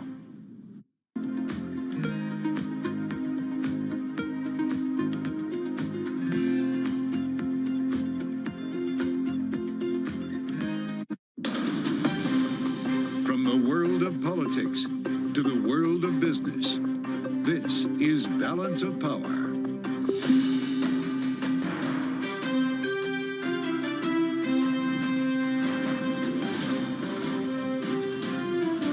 Live from Washington, D.C. The House advances funding for Ukraine and Israel. Welcome to the fastest show in politics as Democrats help Speaker Johnson clear the hurdle that will lead to votes tomorrow. Actual votes on the underlying bill, just hours, of course, after Israel strikes back against Iran. We're going to get the latest for you from Capitol Hill, where the funding just passed this procedural test. A live update coming up from Billy House, who's in the House. And with insights on the conflict of the Middle East, we hear today from Mick Mulroy, the former Deputy Assistant Secretary of Defense for the Middle East. Of course, you cannot have one story without the other. And we'll have analysis today from our signature panel, Bloomberg Politics contributors Rick Davis and Jeannie Shanzano, on the Friday edition of Balance of Power. News is breaking today in Washington. We'll have more after a look at Wall Street. Let's start there right now with Charlie Pellet in New York. Hey, Charlie. Thank you very much, Joe Matthew. Happy Friday. Lots of moving parts to this market. Let me begin with the big round number, 5,000. Right now, we are below that, trading at 49.91 on the S&P 500 index, down 19. A drop right now of 0.4%. U.S. stocks under renewed pressure as big tech sells off. Traders do remain cautious about geopolitical risks ahead of the weekend. We'll be talking a lot more about that on Sound On. Dow right now up 190, a gain there of 0.5%. NASDAQ Composite Index down 1.5%, down 188 points. Interestingly, though, small cap shares are advancing with the Russell 2000 up now by 0.3%. 10-year 4.60%, the 2-year 4.96%. We've got spot gold up $14.50 the ounce, up 0.6%, 23.93 the ounce, and West Texas Intermediate crude up 0.4%, 83.04 right now on WTI. The International Monetary Fund wrapping up its meetings in Washington amid warnings from the IMF boss that the world risks being stuck in the, quote, tepid 20s in terms of world growth. Reaction from Jay Pulaski, Chief Investment Officer at TPW Investment Management. The IMF meetings, historically, it's like Davos. You want to fade the consensus. A year ago, the IMF meetings were ultra gloomy, 100% view of recession. And guess what? Over the last 12 months, global equities up 18%, bonds represented by the AG down 4%. So yeah, we'll fade the tepid 20s, and we're more in the roaring 20s camp. A bullish Jay Pulaski at TPW Investment Management. Earnings news now. We've got Netflix down 8.2% after last night's report. We heard from American Express this morning. After earnings, American Express up 5%. Recapping stocks mixed. The S&P on track for another losing week and another losing day, down 6 in a row. Right now down 0.5%. Balance of Power continues. Back we go to Washington once again. Here's your host, Joe Matthew. Charlie Pellet, great to see you. Happy Friday, and thank you for joining us on Bloomberg Radio, on the satellite, and on YouTube, where we invite you to come right now into the studio. Go to YouTube, search Bloomberg Global News, and magically our live stream will appear, because we have got a lot to talk about. At the threshold of the weekend, here we are. Votes will happen Saturday, we're told. And the reason why we can tell you that now is because an important vote just occurred. The magic number, 316 to 94. They got the rule passed. And around here, that's news lately. Ask Speaker Mike Johnson, who has seen 7 rules fail on the floor, what happened last night in the Rules Committee. This is procedural. I get it. We're wonking out. This is the kind of stuff. This is how the sausage is made. And you may not want to look because it's not pretty. But last night on the Rules Committee, it took Democrats to pass the framework for the bills to be voted upon. The Rules Committee, known affectionately as the Speaker's Committee, this is supposed to be a rubber stamp for the speaker, and 3 Republicans said hell no. So it took Democrats to come in here and get this done. And once again today, look at the number, 316-94, Democrats. This might not play well for Mike Johnson when it comes to this whole motion to vacate matter. But let's get to the Hill right now. Billy House has been watching all this unfold before his eyes, remembering that the supplemental emergency funding bill passed the Senate back in February. Ukraine has been waiting for that long, and so has Israel for that matter. Billy House is with us right now. Billy, we're looking at a working weekend, and I guess the glide path is set here. Are these all going to pass based on the numbers we saw today? Well, it looks that way. This test vote today was very strong, but you're correct. Actually, more Democrats, 165, voted in favor of Johnson's package, foreign aid package, than his own Republicans. Only 151 of them did so. That'll probably follow suit tomorrow late afternoon in the final vote in the House. Remarkable comments from members on both sides with regard to Speaker Mike Johnson and what he has just accomplished or not, depending on who you ask. Tom Massey, who signed on to this Republican from Kentucky, the motion to vacate with Marjorie Taylor Greene, he writes, the U.S. House is now officially in an alternate universe where the Speaker shares procedural power with Democrats. Is he wrong about that, Billy? He's not wrong about that, but what he's not really saying is that the narrow majority the Republicans have demand that no matter who's Speaker. They've already run through one, Kevin McCarthy, and now the same things or requirements or challenges are being hit on Johnson, Mike Johnson, his successor. So, yeah, it's a new universe, but it's not a universe either these speakers really have control over. They just happen to preside over it. We heard from Speaker Mike Johnson a little bit earlier today. Listen to the language that he used in trying to frame the differences between this legislation and that which passed the Senate. The House could have taken that up, brought it to the floor. We were told that it would pass, but he chose not to because of opposition from conservative Republicans, namely members of the Freedom Caucus, who aren't probably going to vote for this thing anyway. Here's Speaker Mike Johnson from earlier today. It's not the legislation that we would write if Republicans were in charge of both the House, the Senate, and the White House. This is the best possible product that we can get under these circumstances to take care of these really important obligations. He's making the case here. If you couldn't understand what he was saying, I know it's noisy and he's surrounded by marble. Not the legislation that we would have written if Republicans were in charge of both the House, the Senate, the White House. Billy, he's right about that. Mike Johnson seems to be the one person who knows he cannot pass this with his own conference. Well, that's correct. But what he's saying there is that they were able to put in such things as a loan concept in the funding for Ukraine or sanctions on Russia and Iran. And this process he's put together, some different things than what would have been in the Senate bill. Still, Ukraine has waited and there's been a lot, the world has waited for the U.S. to either act or not act on this as the House has kind of rolled around trying to figure out what it was going to do. What should we know about the motion to vacate then, Billy? I'm sure that's the talk on the Hill. If these all pass tomorrow, they get stitched together, it goes to the Senate. What does Marjorie Taylor Greene do? She said you vote on Ukraine, you bring it to the floor, and you're fired. But we haven't seen that happen yet. Right, and all eyes were on her this afternoon. I mean, this morning when this vote was taking place. But she left the House floor in kind of a huff, saying she wasn't going to talk to anybody. Now, she could trigger that motion and force a vote on the House floor on Mike Johnson's future. But he could also first call for a vote to table it. And so what we saw today with the Democratic help on this package of bills, some people are saying, and some Democrats are saying, they're going to help rescue Mike Johnson on that. That'll help him, obviously, but in the long run, what's a speaker or a Republican speaker's future if he has to rely on Democrats to keep him speaker? A working weekend, Billy. I wish you luck. We're going to be watching for your reporting, of course, on the terminal and online. Billy House, Congress reporter here at Bloomberg.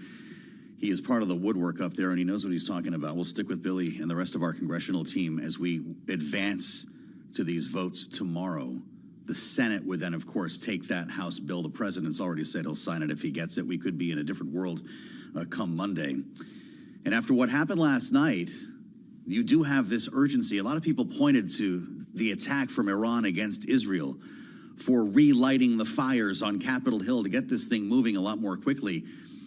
And Israel has now responded. You probably got the alerts from Bloomberg last night against Iran following the drone and missile attack last weekend.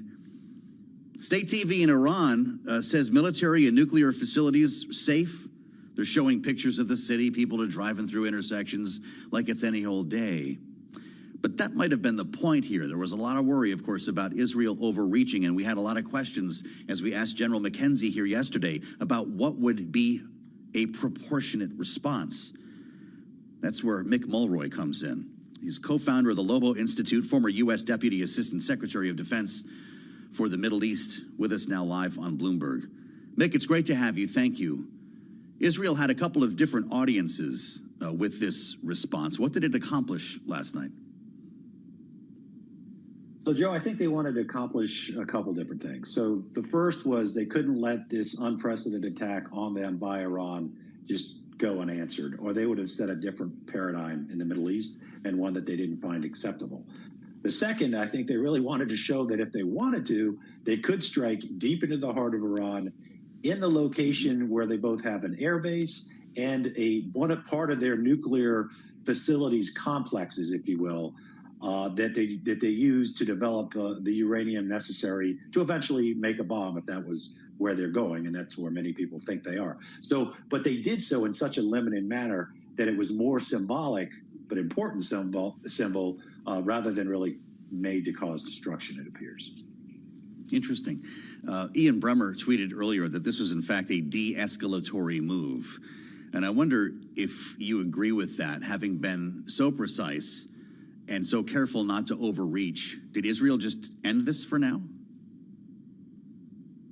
Yes, I agree with that. I think this was certainly intended to be a de-escalatory move where, again, it was limited, largely symbolic, but it did show essentially that Iran couldn't even stop this. I mean, they're probably special type of munitions that are very difficult to detect, but obviously weren't detected until they were well into Iran and struck near the target. We haven't seen a battle damage assessment, but essentially I do think it was very minimal damage. And I do think the intent, along with not talking about it, except for one notable exception, the Israeli cabinet has said nothing about it. So they don't want to poke anybody in the eye with the idea that this could contain this confrontation and essentially start moving in the other direction, which is de-escalatory and likely back into the shadows of where this war has been fought for the last several decades. Fascinating. Well, it sounds to me like you think they struck the right balance here if de-escalating was in fact the goal.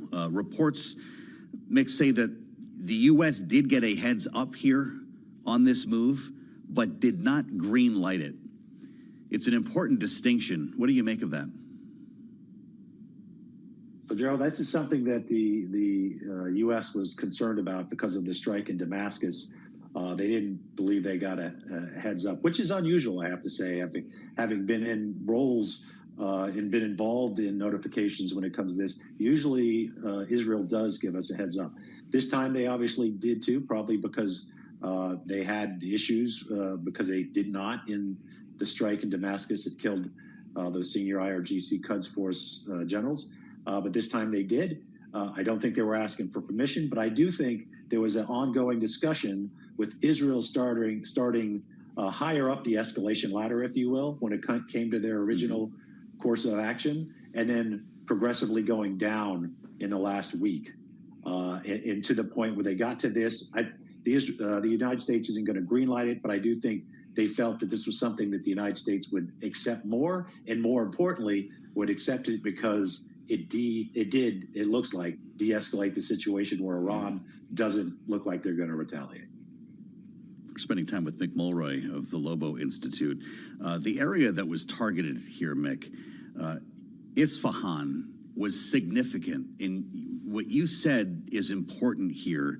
While we may not be talking about massive destruction, they wanted to prove that they could reach deep into Iran without being intercepted, certainly not the way Iran's attack was. But this is home to Iran's nuclear program. What kind of a wake-up call is that for Tehran? So, Joe, that is the wake-up call. So Isfahan is the third largest city in Iran. It's deep in the middle of it. It has two facilities, one in Isfahan, and then another in Natanz, which is only, I think, 70 kilometers from there.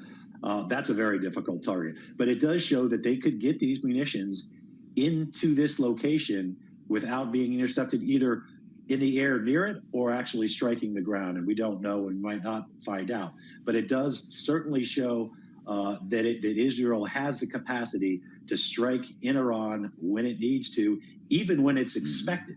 Because this has been built up and people expected, and I'm sure that the Iranian air and missile defense were on high alert, right? So even when it's telegraphed, they still were able to do it, but they did it in a way that we think didn't cause much damage.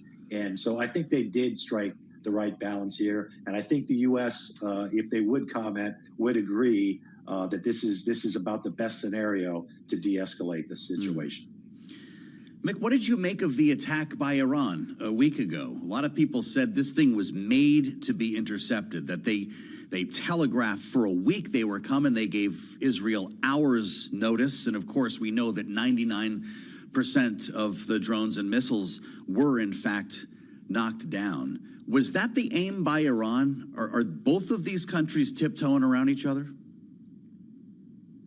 I think you could make that argument, yes, because of the delay. And the delay actually allowed the U.S. military to move assets in the region to intercept the missiles. I mean, if you really wanted to cause a lot of destruction, you would have likely gone immediately. That said, it was so many. So, ballistic missiles, cruise missiles, and drones, 320 total, that were sequenced, in my opinion, to basically end up in Israel at the same time. So yes, they launched the slow-moving Shaheeds first, but then they started getting caught up with by the ballistic cruise missiles and the ballistic missiles, right?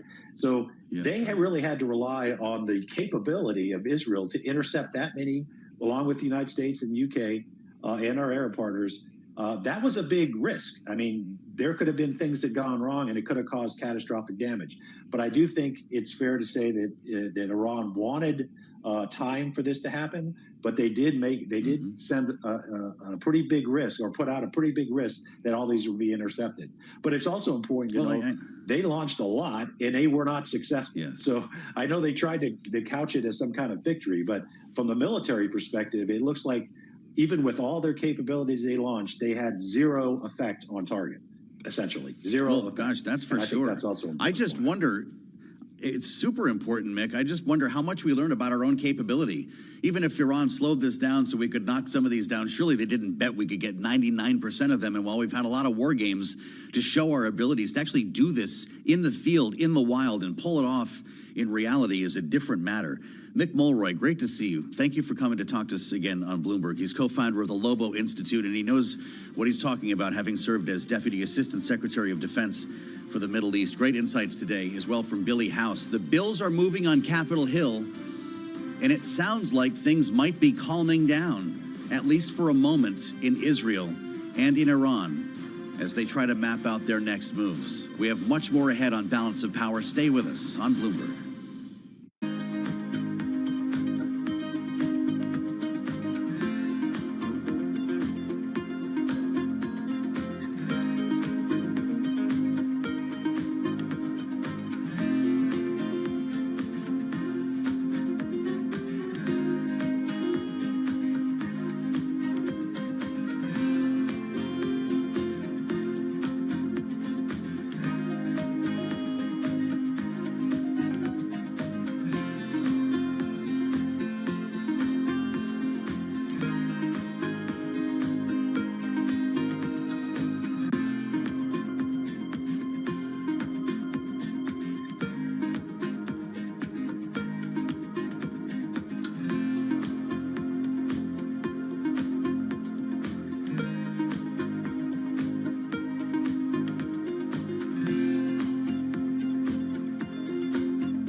It's 12:21 on Wall Street. We do check markets all day long here at Bloomberg. Another leg lower for the U.S. stock market. Right now, we have got the S&P at the low of the day. We are on track for a losing week.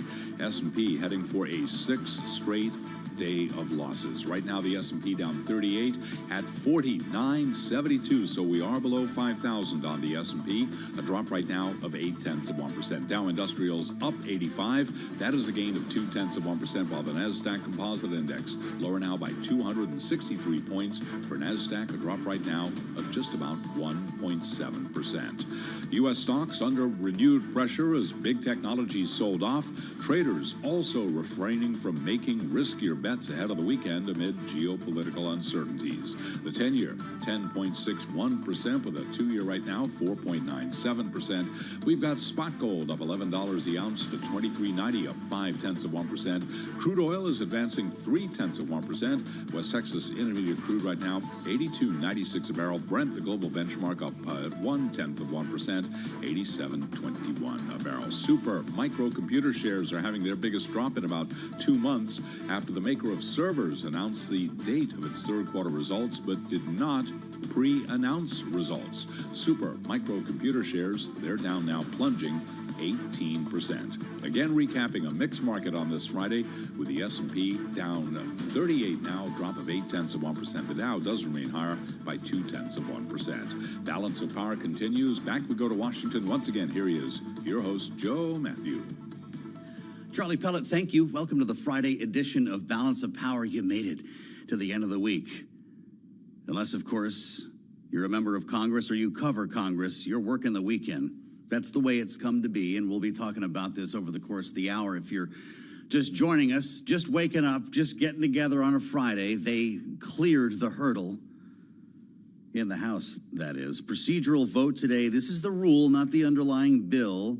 But they got it done. Pretty remarkable to see it happen. 316 to 94. It took 165 Democrats to push it over the line. And that's probably going to be a model for tomorrow when separate bills to fund Ukraine, Israel, Taiwan, and then that fourth bill with repo, Iran sanctions, TikTok are voted on. It'll take Democrats likely to get it done. And that's why Mike Johnson is getting some serious blowback from his own Republican conference. The call's coming from inside the House. But there might be Democrats to save him from that, too. So we'll keep you posted with a lot more to follow here. The bouncing ball on Capitol Hill.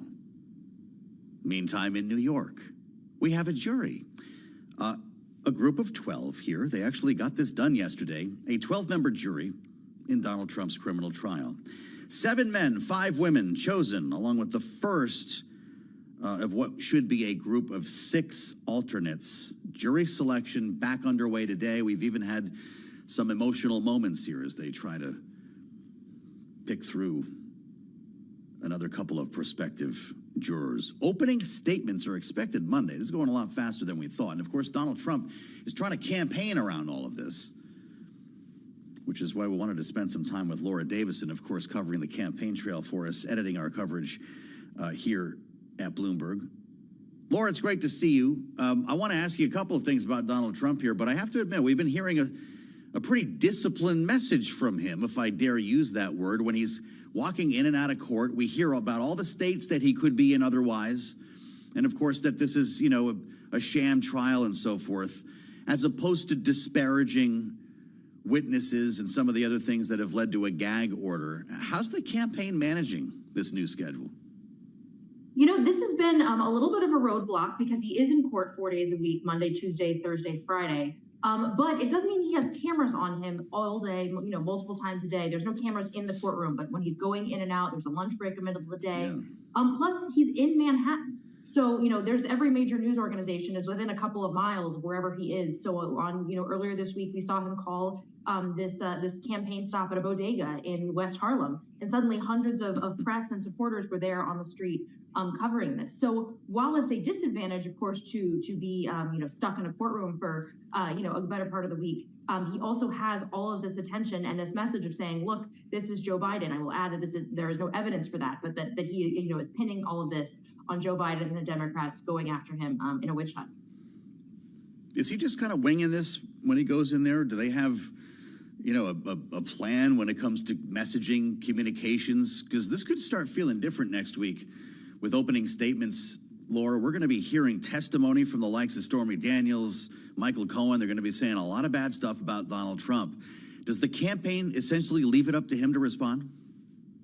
Yeah, they do. I mean, they have a campaign, staff that does communications, that does messaging. But what they have found, after 8 years of working with Trump, is to let Trump be his own messenger. Don't try to muzzle him. Don't try to, constrain the message. Let him be the voice. And what you've seen is, his campaign staff really adopts his voice in the statements they're putting out on his behalf. Mm-hmm. Fascinating story about Donald Trump on the terminal. I didn't think this was real when I first read it. The headline says it all. Trump presses Republicans for kickbacks when using his likeness. Kickbacks, making us think of something out of a mob movie. They wrote a letter to candidates that want to associate themselves with Donald Trump, Republicans, knowing that the Trump endorsement is worth something, Laura. He wants 5% of the money they earn to give it to Donald Trump's campaign. Of course, this is part of the money they're raising for their campaign. Do we think this is actually going to happen? Given the way that Trump has a grip on the Republican Party, I could certainly see, many of these candidates sending, a portion of their fundraising to Trump in order to stay in his good graces. You mentioned that this sort of sounds like a mob scene, and in the way this letter read was from Trump's senior campaign staff to Republicans, and saying, look, if you want to give more than the 5%, that would be, quote, seen favorably, and it would be reported to the highest levels of leadership at the RNC and the Trump campaign. So there's very much a certain amount of underlying here of, hey, if you got to pay to play if you want to use our name or Trump's image in an advertisement. It's remarkable. I mean, I don't know if this is enforceable, but I guess to your point, if you want to curry favor, not just 5%, by the way, Laura, it says giving more than 5% is seen favorably and reported to the highest levels of leadership. So if you want Trump to know about it, give more than 5%. The memo also discourages candidates from speaking on behalf of Trump, creating memberships, fan clubs, not authorized by the campaign, impersonating Trump, or using a one-click donation feature when mentioning the former president. Do they think they're being taken advantage of, Laura? I think that they see that they have a fundraising gap that they need to make up and are looking at ways to do that. This is, a really unprecedented move. It is typical that, sometimes, more higher profile candidates will help fundraise for lower profile candidates and then split the proceeds. But generally that split is determined up front versus saying, hey, if anything that you do that you mentioned Trump, you got to send us money without any prior agreement, is really weird. And so this is, I think where Trump's folks are really feeling the pinch on fundraising. They're still way behind on Biden, even as, fundraising is starting to pick up, and say, where's money going to? And you see a lot of the billionaires, a lot of the major party donors are giving to down ballot candidates because they don't like Trump. Mm-hmm. So it's a way to sort of, a backdoor way to get some of that money. You just wonder what happens if they don't give any money. It's, that's a nice looking campaign you got there, Laura. I'd hate for something to happen to it. And this is, we have seen Trump, sour on other candidates before, saying, hey, look, I endorse this guy, but now actually I like his opponent. And certainly as we're still in the primary season, that's a risk that some of these candidates run. Boy, that's for sure. Laura Davison with us, Bloomberg News politics editor. The Biden campaign has decided to just let this breathe, which is really interesting. What do you make of this strategy, just to not talk about it? This thing has a life of its own, as I think James Carville said, so why mess with it? Yeah, I mean, what Biden has realized, for years has been, if you, get involved in Trump's legal affairs and, Trump, the inner party spats within Republicans, it's just let that go. That Biden can add nothing and can, only makes kind of dirties his own hands getting involved in that, but, sort of let the bad press fly. And this has been a really, effective strategy for him. Of course, you do see Biden's allies at the DNC and elsewhere there, making sure that reporters are seeing all of this and sending out rapid response messages. But the president himself can stay above the fray. And, even sort of the mess in the House right now over, if Johnson will keep his job or not. That's a perfect thing that Democrats don't have to add anything to the chaos because it's all Republican driven. Something else. So he's going to the ATM in Charlotte this weekend. I see there's a fundraiser on Saturday. He hasn't been doing the big rallies, at least not a lot of them lately, Laura. What's in store for this weekend? So he will go to this fundraiser. It's expected to raise about $5 million. That's, not a great haul, but, that's $5 million is $5 million. Not bad. Yeah. And then he will go to Wilmington, North Carolina, and have one of his more signature campaign rallies. He's scaled them back. They're starting to bring them up. Though we do know that, we'll see more of what we saw this week with that bodega stuff, more things like that of announced, kind of at the last minute, just show up on the street somewhere. I will note for the first time in a long time, he has a rally in New Jersey scheduled for May. So this is, again, interesting. It's very close to Bedminster. So I think Trump is getting used to the idea he may not have to travel very far to do some of these campaign events. I'm sure that's attractive. I wonder how he feels about spending the night at Trump Tower again. It's been a while. He's doing, 4 nights a week or something, 3 nights a week in Manhattan. Should be a fascinating weekend. With your help, we'll learn a lot more about it. Laura Davison, it's great to see you, Laura, as always. A prominent voice here on Balance of Power when it comes to covering the campaign. So we've got an ATM stop and a rally this weekend. Once he gets out of court today, we'll let you know if they get the alternates together here. That's going to be the next thing, is to set up the alternates for the jury. We need 5 more at this point. And then we're off to the races potentially as soon as Monday. Remembering that next week is going to be a big one for Donald Trump. On the 25th, the Supreme Court will hear arguments over the immunity claim, the presidential immunity claim that has been holding up Jack Smith's January 6th trial here in Washington. So we'll be talking a lot more about Donald Trump's legal challenges next week on Balance of Power. We've got a lot to talk about with our panel. Rick and Jeannie are here as the legislation to fund Ukraine and Israel and beyond clears a significant hurdle on Capitol Hill, and Israel strikes back at Iran. We'll talk about it next with our panel. After we get world and national news, for that we turn to Amy Morris in the Bloomberg 99.1 newsroom in Washington. Hi, Amy. Hi, Joe. Tensions are still escalating in the Middle East. Now, U.S. officials say Israel did launch that retaliatory strike on Iran less than a week after Tehran's rocket and drone barrage. Secretary of State Antony Blinken at the G7 summit says the group of nations is urging de-escalation. You'll see soon in the G7 statement a commitment to hold Iran to account for its destabilizing activities, holding it to account by degrading its missile and drone capabilities. Iran says the attack was limited in scale, did minimal damage, and officials say they're not inclined to launch a counterstrike. The foreign aid and TikTok bills have cleared that procedural hurdle in the House, garnering enough votes to move the legislation forward. So now House lawmakers are working over the weekend to hold a series of votes on the foreign aid package to Israel, Ukraine, and Taiwan, and a measure that would force TikTok to separate from its Chinese parent company, ByteDance. The plan largely mirrors the $95 billion foreign aid package that the Senate passed back in February. House votes are expected to begin around 1 o'clock tomorrow afternoon, and the Senate votes are expected to come next week. Global news 24 hours a day and whenever you want it with Bloomberg News Now. I'm Amy Morris, and this is Bloomberg.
It's 12:40 on Wall Street. We do check markets all day long here at Bloomberg. The S&P 500 index continues to move lower. Just like last time, we are at the low of the day, with the S&P now at 4,966, trading below 5,000. The S&P right now down 44, a decline of 0.9%. The Nasdaq Composite Index down 286, down 1.8%. Dow Industrials up 63. That is a gain of 0.2%. Renewed pressure as big tech sells off. Traders also refraining from making any risky bets ahead of the weekend, given all of the geopolitical uncertainty. We've got the 10-year now at 4.61%, the 2-year 4.97%. Crude oil, West Texas Intermediate up 0.4% right now, 83.05 a barrel. Gold also higher, up 0.7%, 23.95 for an ounce of the precious metal. Add another risk to the global economic outlook: Israel, Iran, and a worsening bout of inflation. And with that story, here's Bloomberg's Vinny Del Giudice. Iran and Israel have been lobbing missiles and drones, with the latest strike Friday by Israel on Iran. The specter of higher oil prices threatens a now years-long effort to slap a lid on inflation by the Federal Reserve and other central banks.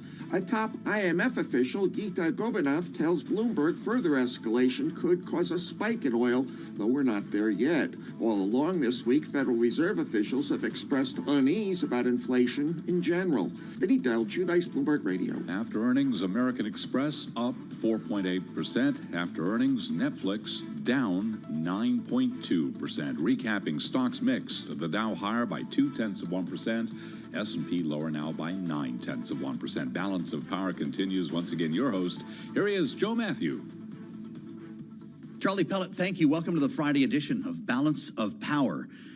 With breaking news today in Washington, they actually moved the legislation in the House. And when I say that, they haven't passed anything, but it's still alive to see another day when it will get a vote, and that is expected tomorrow. After several Republicans failed to go along with Speaker Johnson on any of this, they voted against the rule that required Democrats to step in and save this whole procedure, then voted against the rule on the floor. This happened in the committee last night, again on the floor today. And the vote is important here. If you're playing along on your home game, 316 to 94, it took 165 Democrats to get this done for Mike Johnson. The line of the day might come from Newt Gingrich, who did a fascinating interview with Politico, with advice for Mike Johnson, unsolicited. Quote, "You can't govern by shooting yourself in the head every day," unquote.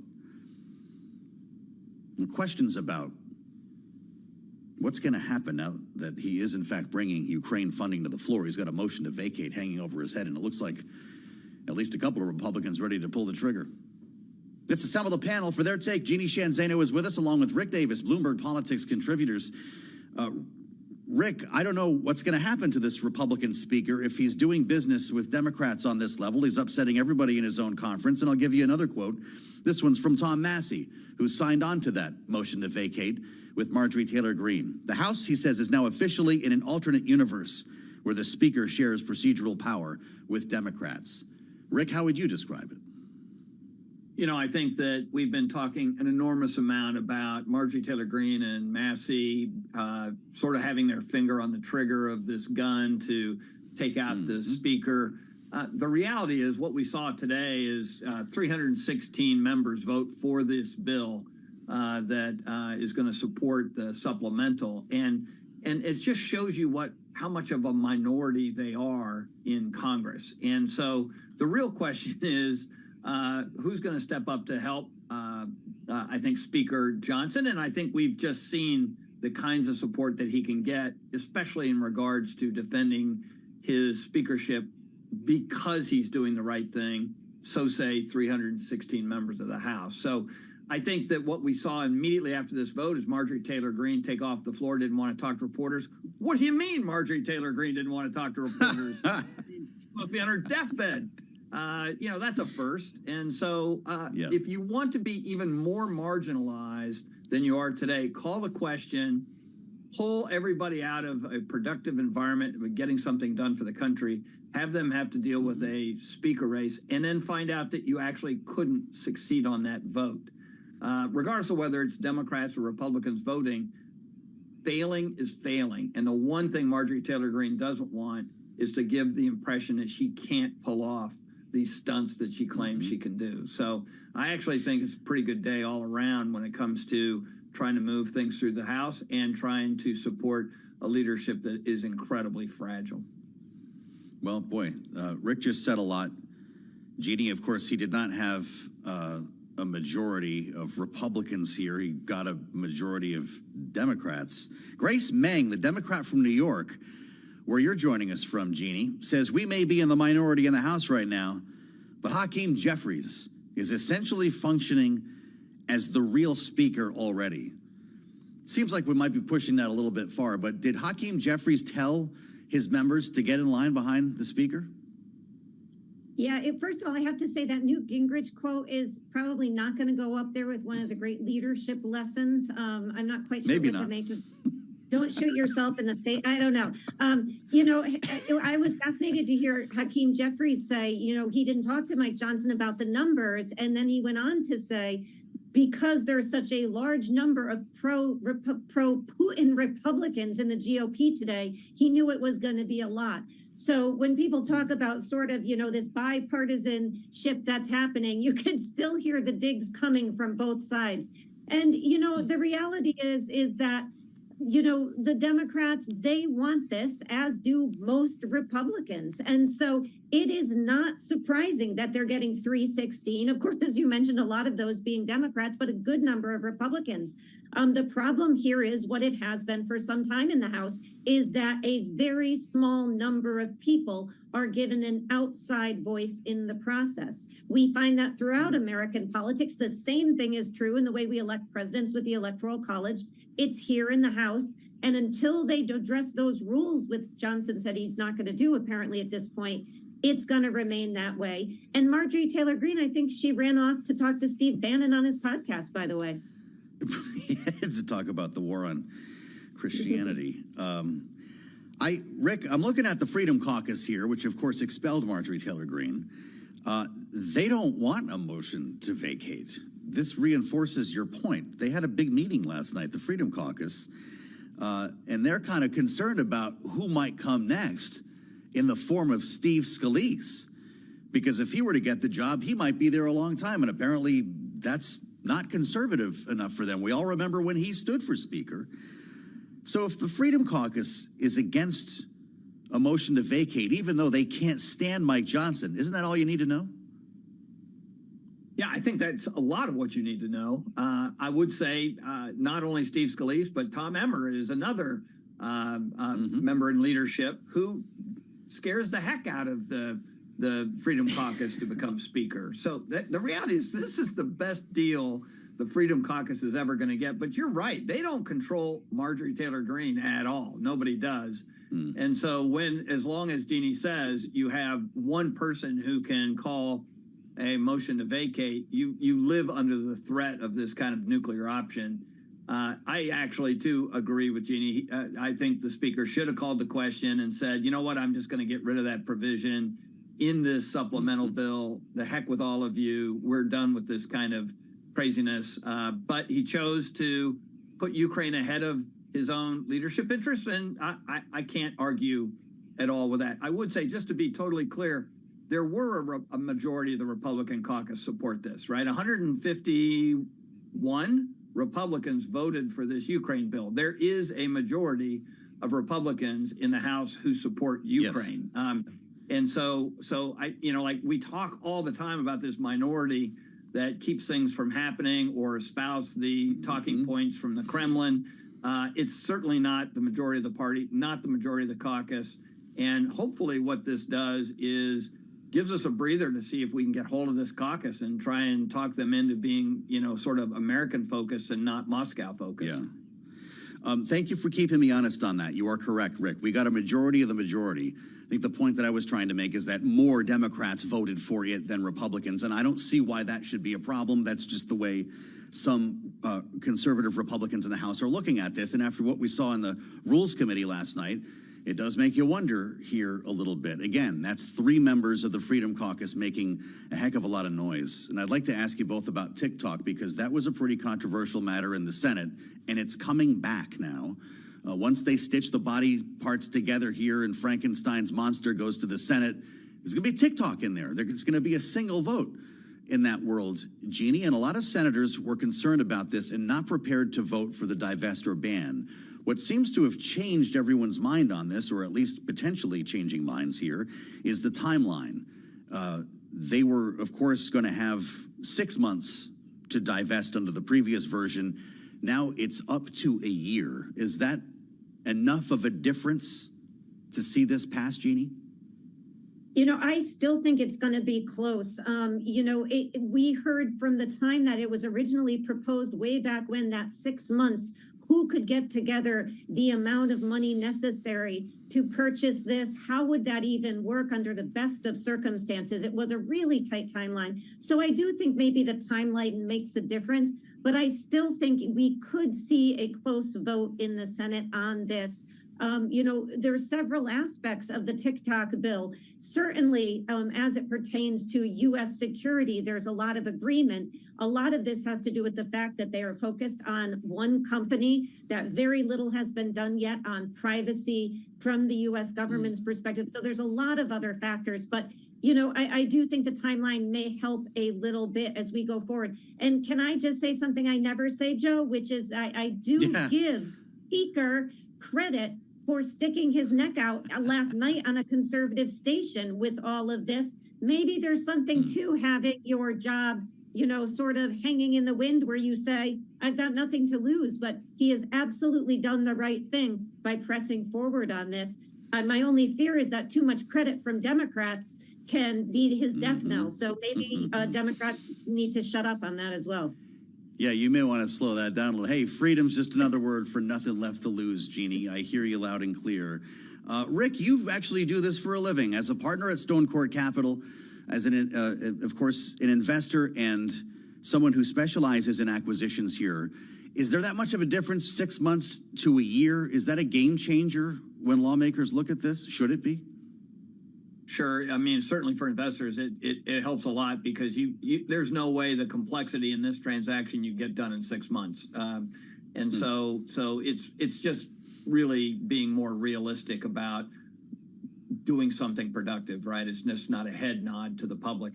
And I would say there's a lot of bipartisan support in the Senate for this. And Maria Cantwell has been leader on this, and she's not outright rejecting the House provisions, and Mitch McConnell is all for them. So I think we've been talking a lot about blocking the talk for a long time, and this may actually be the moment in time where all that happens. And ironically, it'll get lost in all the press about Israel and Ukraine, but this may be the most important thing in this piece of legislation.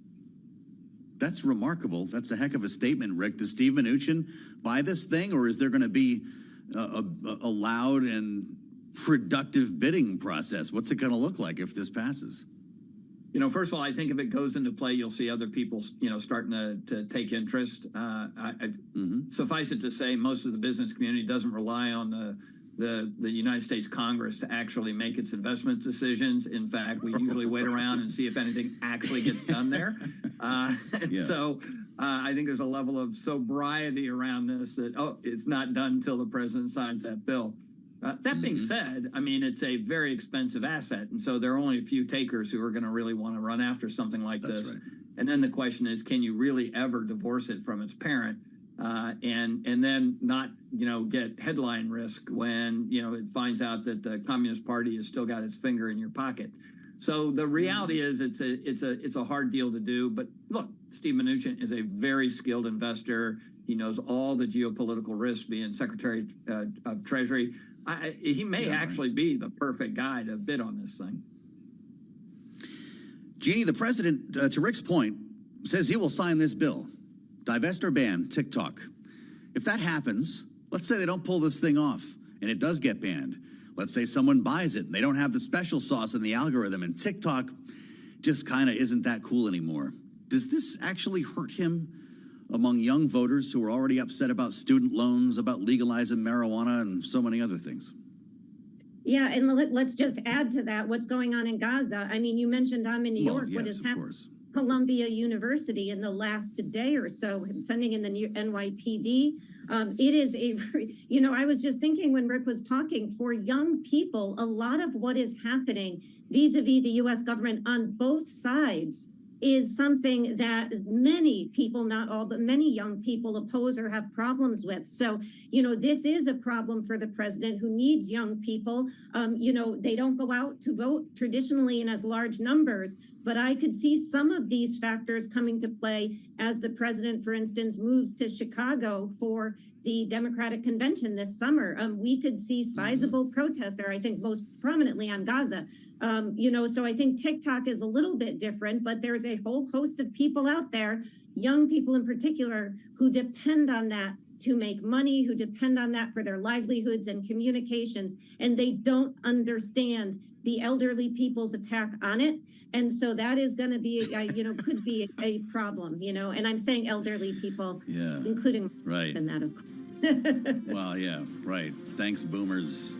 Jeannie illustrates that perfectly for us. Jeannie Shanzano and Rick Davis will be back in our second hour with much more to cover today. A breaking news day in Washington. Kaylee Lyons will join the conversation coming up next as we welcome our global television audience to the fastest show in politics. This is Bloomberg.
world of politics to the world of business.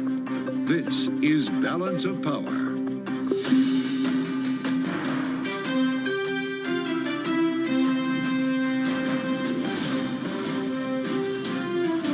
Live from Washington, D.C.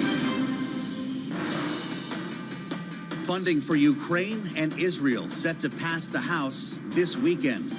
Welcome to the fastest show in politics. As Democrats help Speaker Johnson move these bills and clearing an important hurdle today that will set up votes tomorrow. I'm Joe Matthew alongside Kaylee Lines in Washington.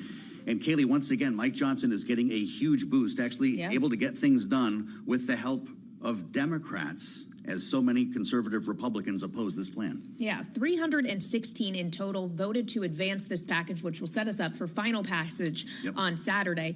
More Democrats than Republicans voted for this. Now it's going to be a question of whether Democrats also might need to stand up to protect the speaker, as there is now a third Republican who has signed on to the motion to vacate, as Congressman Paul Gosar of Arizona joins Tom Massey and Marjorie Taylor Greene, threatening the position of the speaker. It's interesting to see the Gosar addition here, because the Freedom Caucus met last night and decided they didn't want to pursue a motion to vacate. They're concerned about the devil you don't know, whether it's Steve Scalise, Tom Emmer, a more establishment-oriented Republican who doesn't share the same values. So you wonder if this is just bluster or if we see something happen here. Yeah, and of course, they're also considering that this is an election year and it could potentially have political blowback for the Republican House majority. And of course, all of this progress on foreign aid passing through Congress comes against a backdrop of maybe some degree of escalation in the Middle East as Israel strikes back on Iran, but in a limited fashion. We're going to have more on the latest with our very own Nick Wadhams here in just a minute. First, though, as always, we got to get a check on the markets with Charlie Pellet up in New York. Hey, Charlie. Hi, thank you very much. What a week this has been. Another down day, 6 in a row if you're counting. And yes, we are here at Bloomberg for the S&P 500 index down 26.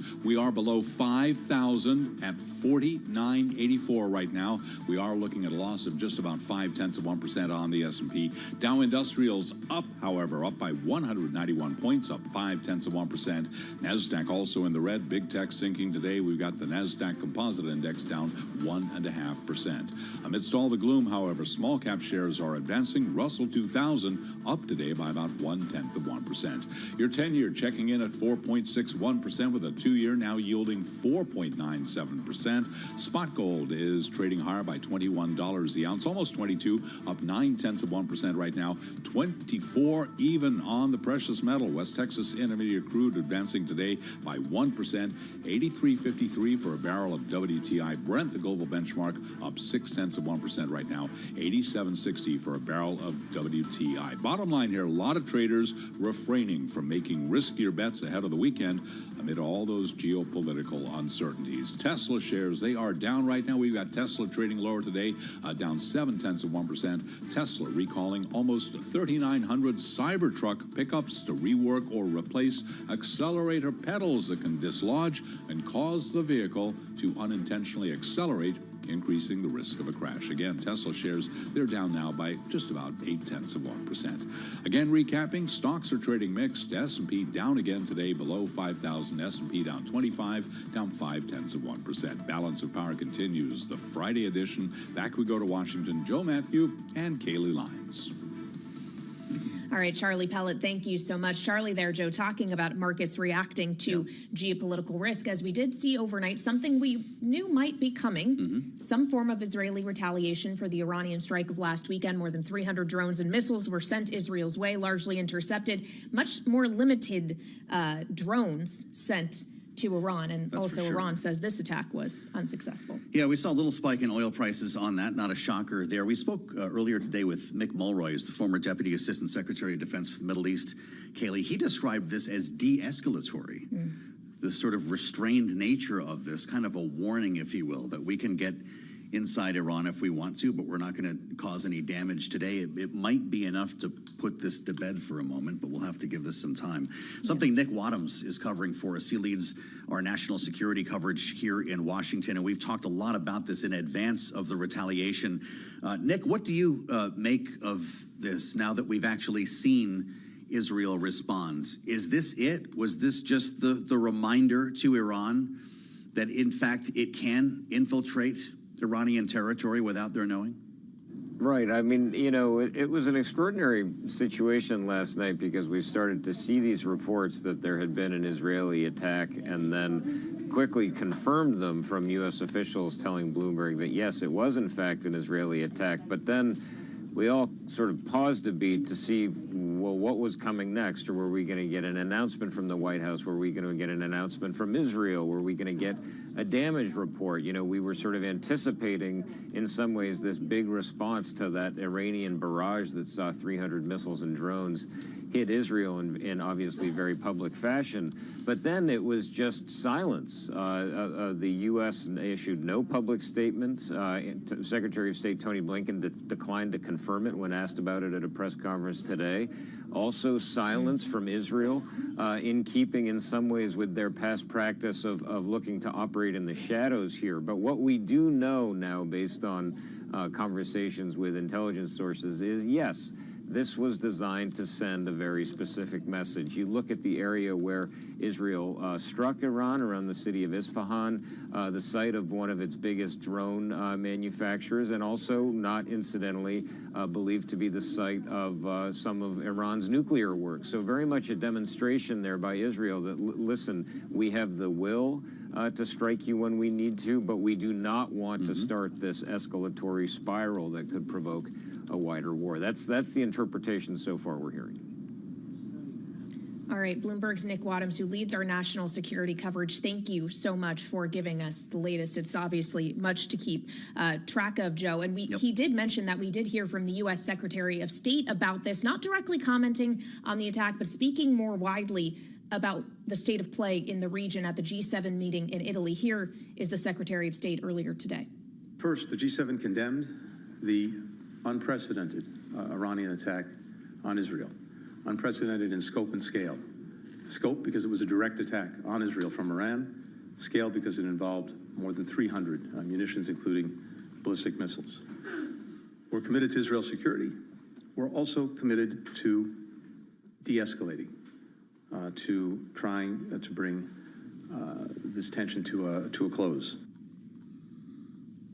That was Secretary of State Antony Blinken speaking at the G7 alongside many other U.S. allied countries, including some from Europe. And so we want to get more perspective now from the European Commission. Valdis Dombrovskis is joining us now here in our Washington, D.C. studio on Bloomberg Television and Radio. He is the European Commission Executive Vice President for an economy that works for people. Sir, thank you so much for being here with us today. If we could first begin, given the developments overnight in the Middle East, knowing that you primarily look at the economy, how concerned are you about possible escalation from here and the impact that that could have on energy prices, which we know has been highly problematic for the European economy in years past? First of all, we see that the world economy is proving to be resilient despite a difficult situation and different geopolitical tensions and conflicts we are currently experiencing. And also the impact on energy prices so far has been quite limited.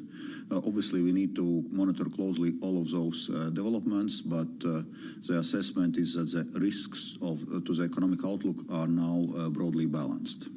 You've been in Washington here meeting with lawmakers about the big story that we've been talking about here for months, Mr. Executive Vice President, and just today we saw an important procedural vote pass for funding for Ukraine, Israel, and the Indo-Pac region.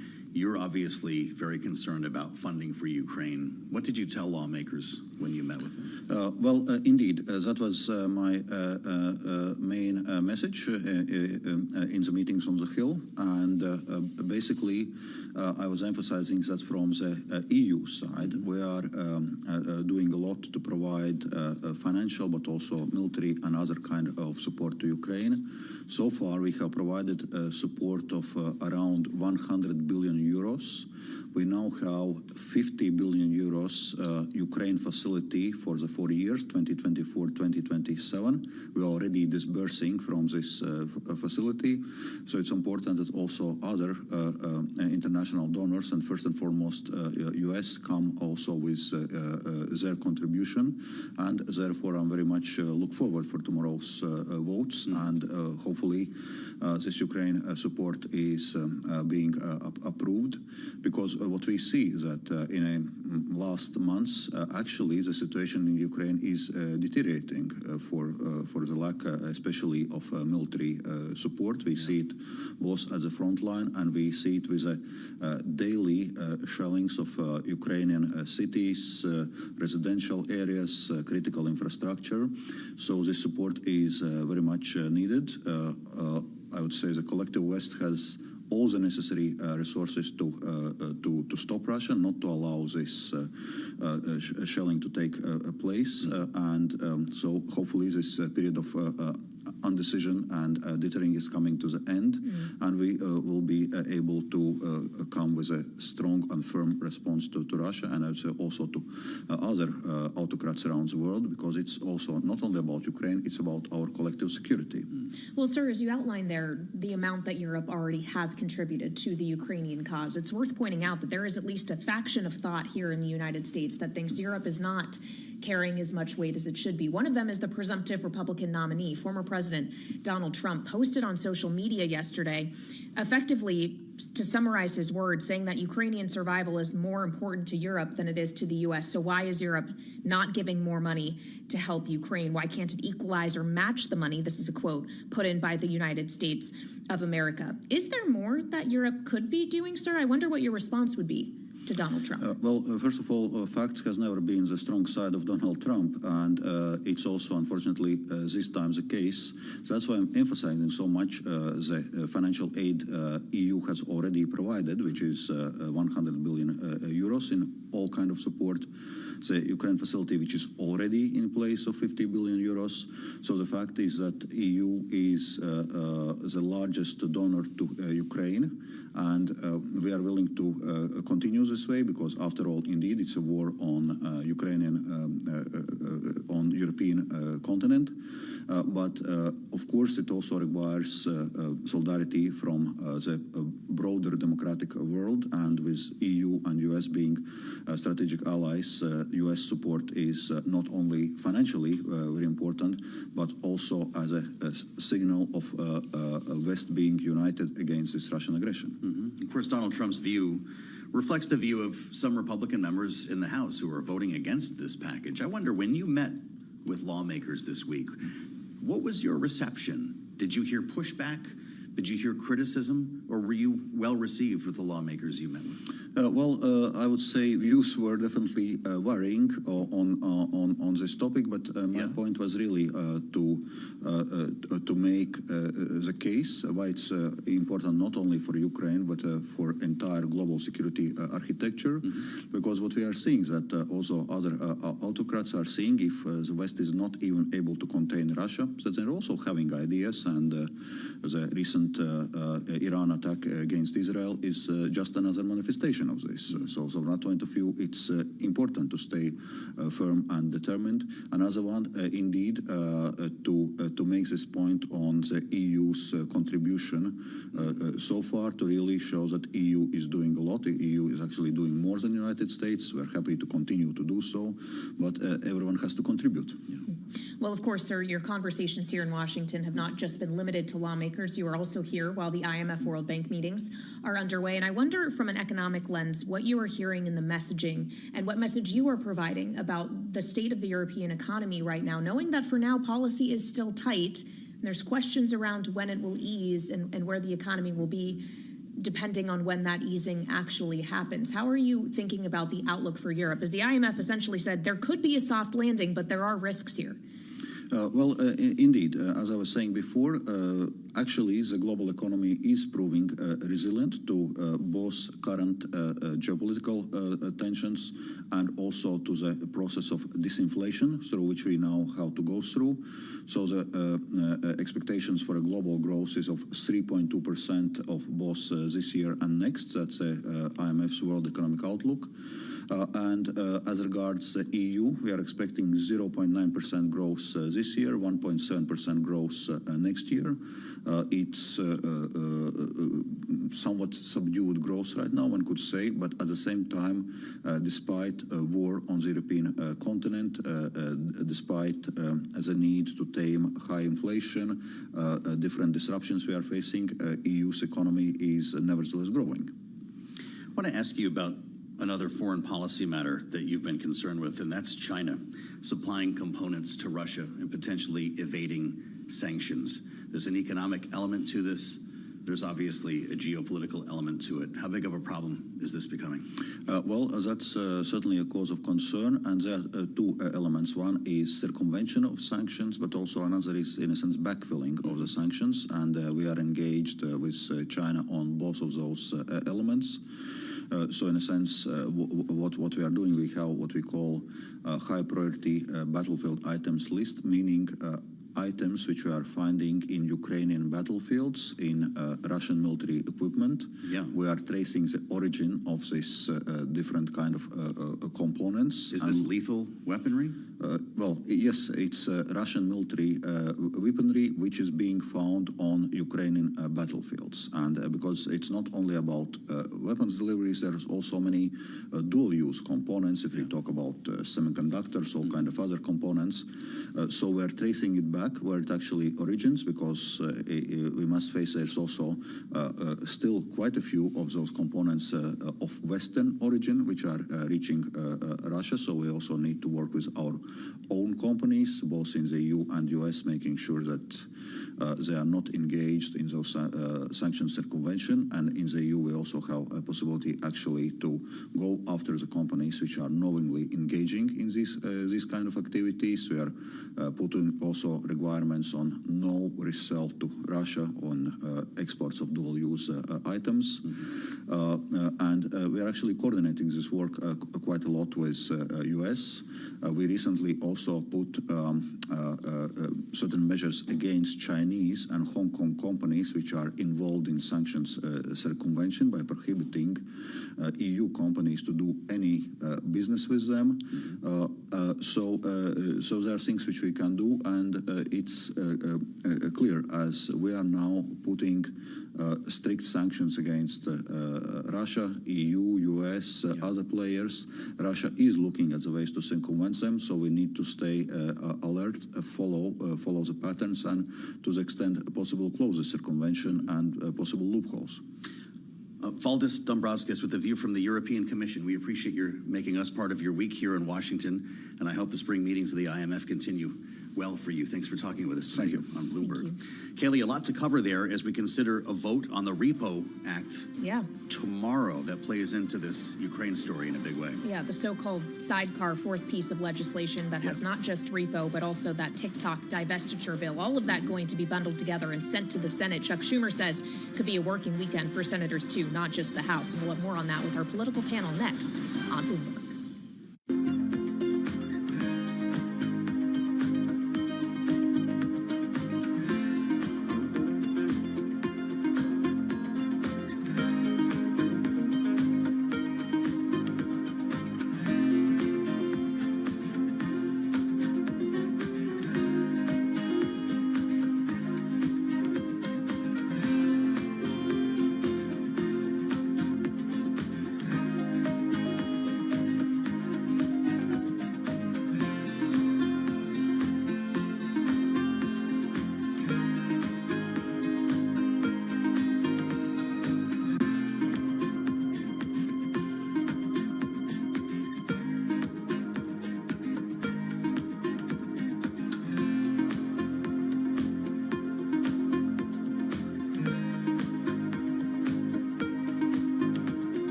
It's 121 on Wall Street. We do check markets all day long here at Bloomberg. We got the Dow pushing higher, the S&P off of session lows right now at 4,988, 5,000, big psychological round number for a lot of investors. The S&P trading below that, down 22 points right now. The S&P down by 0.4%. Dow Jones Industrial Average up 244 points, a gain of just about 0.7%. The Nasdaq Composite Index down 207 for Nasdaq, a drop today of 1.3%. 10-year at 4.62% with a 2-year 4.97%. Spot gold up $19 the ounce to $23.98 for gold, an advance of 0.8%. West Texas Intermediate crude oil up 1.2%, 83.70 now for a barrel of WTI. Lots of earnings news today. American Express shares are up 5.5%. American Express this morning reported revenue that topped estimates in the first 3 months of the year as consumers continued to flock to the company's premium credit card offerings. Amex is known for products like its $695 a year Platinum card. It did announce during the quarter that it would revamp its credit cards with Delta Airlines, the firm's largest co-brand partner. The added perks, though, come with higher annual fees. American Express up now by 5.5%. Again, recapping, we're looking at a mixed Friday here. We're on track for another losing week, another losing day as well. 6 in a row. S&P right now down 0.5% at 49.86. Balance of power continues in Washington. And back we go. Here are your hosts, Joe Matthew and Kaylee Lyons. All right, Charlie Pellet with a look at a busy day in financial markets today. Thank you. I am Kaylee Lyons alongside Joe Matthew in Washington, where it's also busy here. The House has passed one rule for 4 different measures that they will vote on Saturday. We know, Joe, that this rule had bipartisan support, helping to move forward this $95 billion foreign aid package. I wonder, though, when it becomes a chance to vote for each of these packages individually, Ukraine, Israel, Indo-Pacific, the sidecar with everything else in it, what the vote breakdown is going to look like, and if as many Democrats will show up for the Israel funding. That's a question. As for others. And perhaps maybe they're more likely to after what we saw overnight with potential further escalation, though not as escalatory as it could have been as Israel strikes Iran. Well, and I guess that was the plan here from Mike Johnson, right? He knew that Dems might have a problem with Israel. He certainly knew that his Republican conference had a problem with Ukraine. I don't know what everyone thinks about TikTok at this point. Of course, the House already moved a TikTok divest or ban bill. And so, yeah, the margins might look a little different for each of these. Either way, the Speaker of the House, Mike Johnson, is pretty happy with what he sees here in a rule that passed. It took more Democrats than Republicans to do it, and he talked to reporters earlier today. Here's the Speaker. It's not the legislation that we would write if Republicans were in charge of both the House, the Senate, and the White House. This is the best possible product that we can get under these circumstances to take care of these really important obligations. We did the best we could. The message from the Speaker as we assembled our panel. Rick Davis and Jeannie Shanzano, Bloomberg Politics contributors. Great to have you both with us here as we actually prepare for voting. Jeannie, let's get to what Kaylee was talking about here. Are we going to see a sizable number of Democrats vote no on funding for Israel this day after the retaliation against Iran? Yeah, I think that's going to be one of the curious things to watch. You know, you all were talking about the attack last night. You know, in New York here, a lot of local attention on the protests at Columbia University, where students are asking the university to divest from their investments in Israel. So this is a lot of tension on the ground. We saw San Francisco not that many days ago. So I do think there's a possibility we do see at least a call to place more conditions on that aid. But I think all in all, in the end, this is going to pass. But with all of these sort of 4 buckets, if you will, in this larger bill, I think we're going to see some strange bedfellows. And that's going to be one of the dramatic things tomorrow is by how much do these bills or the separate bills pass, assuming all 4 or at least 3 of the 4 seem on their way to passage. Well, Rick, we know what a lot of the progressive Democrats who take issue with Israel's policy in Gaza have been pushing for is Israel to have more constraint or restraint rather, in the consideration of the civilian death toll here. They would like them to be more restrained in their operations, focusing more on humanitarian aid. But there also has been a lot of push for Israeli restraint in response to what we saw Iran do last weekend. Has Israel actually heeded that message? Is that what we learned overnight? That, okay, when the U.S. and allies do call for restraint in what could have potentially been a very escalatory incident, Israel seems largely to have done that. Yeah, I think that would be our guess. The fact that Secretary Blinken did not criticize Israel today for any of their actions and actually was pretty quiet about the entire incursion. I mean, like, Israel launches a drone strike in Iran. Any other day, that would be above the fold headline, creating a global crisis. Now it almost seems like, oh, thank God they did that. And I would say the only criticism that I've seen of any real value is within Netanyahu's own war cabinet, and you know, he had some of his top allies in his coalition say this was a weak attempt at a response, and so, you know, he was balancing the conservatives in his coalition with the needs of his people and the global attitude toward a broader conflict. And you know, my guess is they probably figured this one out. I mean, the question now is this the end of this sort of messaging phase where, you know, Iran sends a message to Israel, Israel sends a message to Iran? I mean, these aren't really calculated as diminishing capacity on either front. It is really to send messages. And so are we done with the messaging phase, and can we move on now to a more constructive dialogue around the humanitarian crisis and what's going on in Gaza? And there's a big chunk of change in this supplemental package to address some of those humanitarian needs, almost $10 billion. And so this could actually be an incredibly good weekend for the president, because he can look at this and say, I got the supplemental that I basically wanted, and I have a calmer Middle East to where we can actually step off and start finding solutions to the death toll in Gaza. And, you know, if he can get that done, that's a pretty good week of work.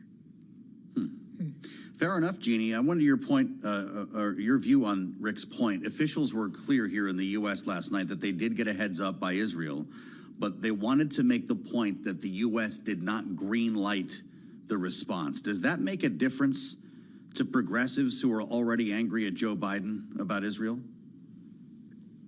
You know, I'm not sure it's going to make that much of a difference politically. I think Israel showed an awful lot of restraint, as Rick was just talking about, in the aftermath, as well as did the administration. I think all sides, or most sides, are hoping that this is the end of it, that Iran doesn't decide to retaliate and the de-escalation was achieved.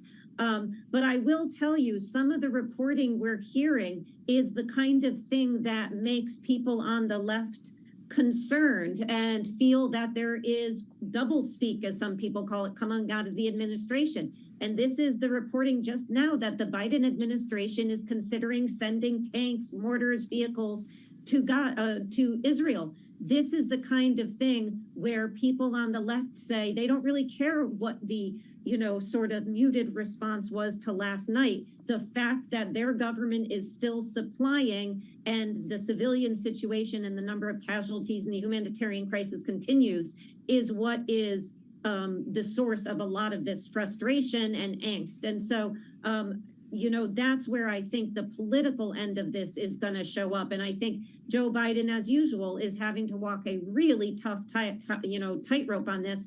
We heard Blinken supporting Israel and our closest allies and condemning Iran's attack last weekend. But of course, that has done little to assuage the critics on the left. So it's a very tough moment for the administration on all of this. Yeah, of course, because you're not just an incumbent president and administration, but also trying to actively campaign for president and want to get reelected in November, which just makes this all the more complicated. And of course, the man Biden is running against, the presumptive Republican nominee, Rick, is spending his time not so much maybe focused on geopolitics, although certainly he has been weighing in on True Social, but spending a lot of time, including today, at a courtroom in New York. We do now have the jury seated 12 jurors have been selected, 1 alternate. We're looking for 5 more, but it does seem like the jury selection process could wrap up in the not-so-distant future, and we could potentially be getting into opening statements next week. Rick, how consequential is it going to be when voters start to hear details about an alleged affair between Donald Trump and a porn star and everything that has happened in the aftermath? Yeah, I think there's been so much written and talked about that Donald Trump has taken advantage of these court cases and that he's raised money off of them and he's turned them into political events.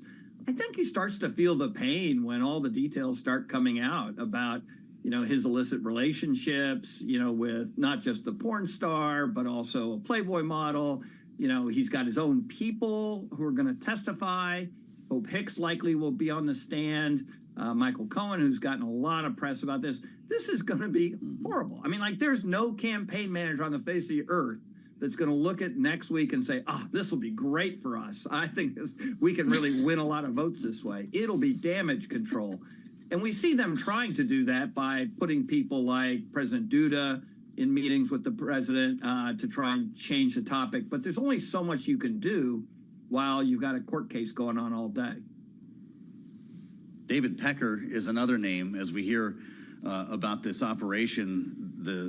I forget the name of the thing, Kaylee. What do they call the hide and seek, whatever it is that they had going there to basically snuff out stories that were detrimental to Donald Trump by buying off some individuals here. Catch and kill, Elizabeth. Thank you for helping me out. That testimony could resonate more than some of the others, Jeannie. How will it play? Oh, I think I agree with Rick on this. I think it's going to be very tough. I was just talking to a group of young people not that long ago who don't watch all that closely, and they just scratch their head at the idea that he is in the first of 4 criminal trials. Even those who support him and say, how can this person run for office and potentially be the next president? So I think next week is critical because all of this we've been talking about these trials comes home to roost and people actually see the reality, which is that person so close to the White House may indeed be found guilty of 34 counts in a criminal trial. All right, Jeannie Shanzano and Rick Davis, our Bloomberg Politics contributors, thank you both so much. And just to bring you the latest on Trump's hush money trial up in New York, all 6 alternates have now been selected. Wow. So we have a full panel of alternates and jurors for this case, Joe. Opening statements on Monday. Isn't that what that means? Potentially. They do have a half day Monday and Tuesday for Passover, but next week it looks like it could happen. Remarkable. So there's some news for you. Let's get some more world and national news now with Amy Morris in our 99.1 newsroom here in Washington. Hey, Amy. Hey, Kaylee. House lawmakers are also working this weekend. They're going to hold a series of votes on the foreign aid package to Israel, Ukraine, and Taiwan, and a measure that would force TikTok to separate from its parent company, ByteDance. The legislation cleared a procedural hurdle in the House this morning, gaining enough votes to advance. House votes are expected to begin around 1 o'clock tomorrow afternoon. The Senate votes are expected next week. Tensions escalating in the Middle East after Israel had launched a retaliatory strike on Iran less than a week after Tehran's rocket and drone barrage. Secretary of State Antony Blinken at the G7 summit says the group of nations is urging de-escalation. The G7 statement makes clear that G7 countries will adopt additional sanctions or other measures in the days ahead. Iran says the attack was limited in scale and did minimal. Hours a day whenever you want it with Bloomberg News Now. I'm Amy Morris, and this is Bloomberg.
It's 1:40 on Wall Street. We do check markets all day long here at Bloomberg. We have got the Dow Jones Industrial Average continuing to hold on to a gain. However, the S.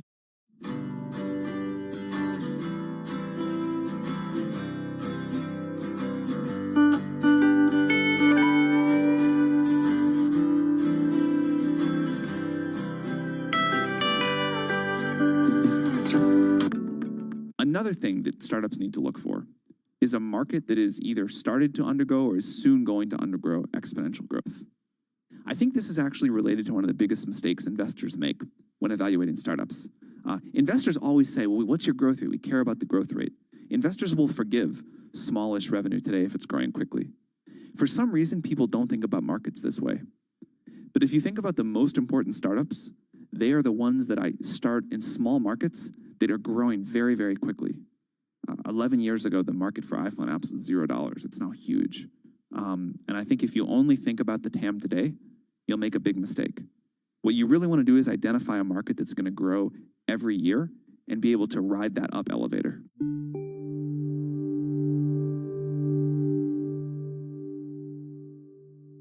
I want a bank that shows me what I spend instantly. We're Monzo. Give us a go. See? I want a bank that can help me budget for the things I need, like a new leather jacket for Bingo. We can do that. Bingo's my cockapoo. Hi, Bingo. But it's a real faff to sign up. It takes less than 10 minutes. Race you. You're on. Time's up. How'd you get on? It's a draw. Is it? We hear you, Bingo. You make Monzo Monzo.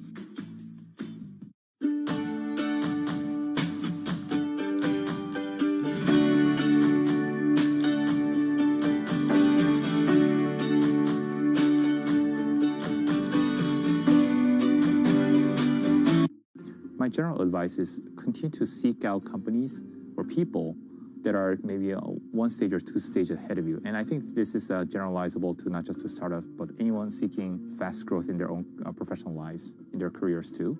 What does greatness look like?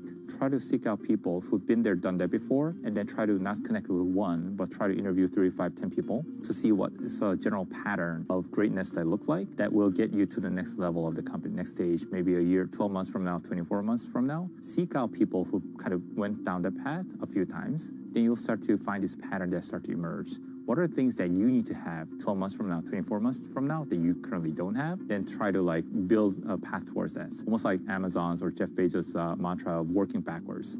Think about what your end game or next stage look like, and then figure out your steps to getting there and who do you need to work with, upgrading or coaching your existing team or recruiting from somewhere else to really level your leadership. Because ultimately, the job of a CEO is to do 3 things, right? One is get the strategy right for your company, making sure it's executed, get the right teams onboarded, getting the resources, whether it be fundraising or allocating your resources. So it's strategy, people, or team, figuring out how you need to navigate those things to get to the next level.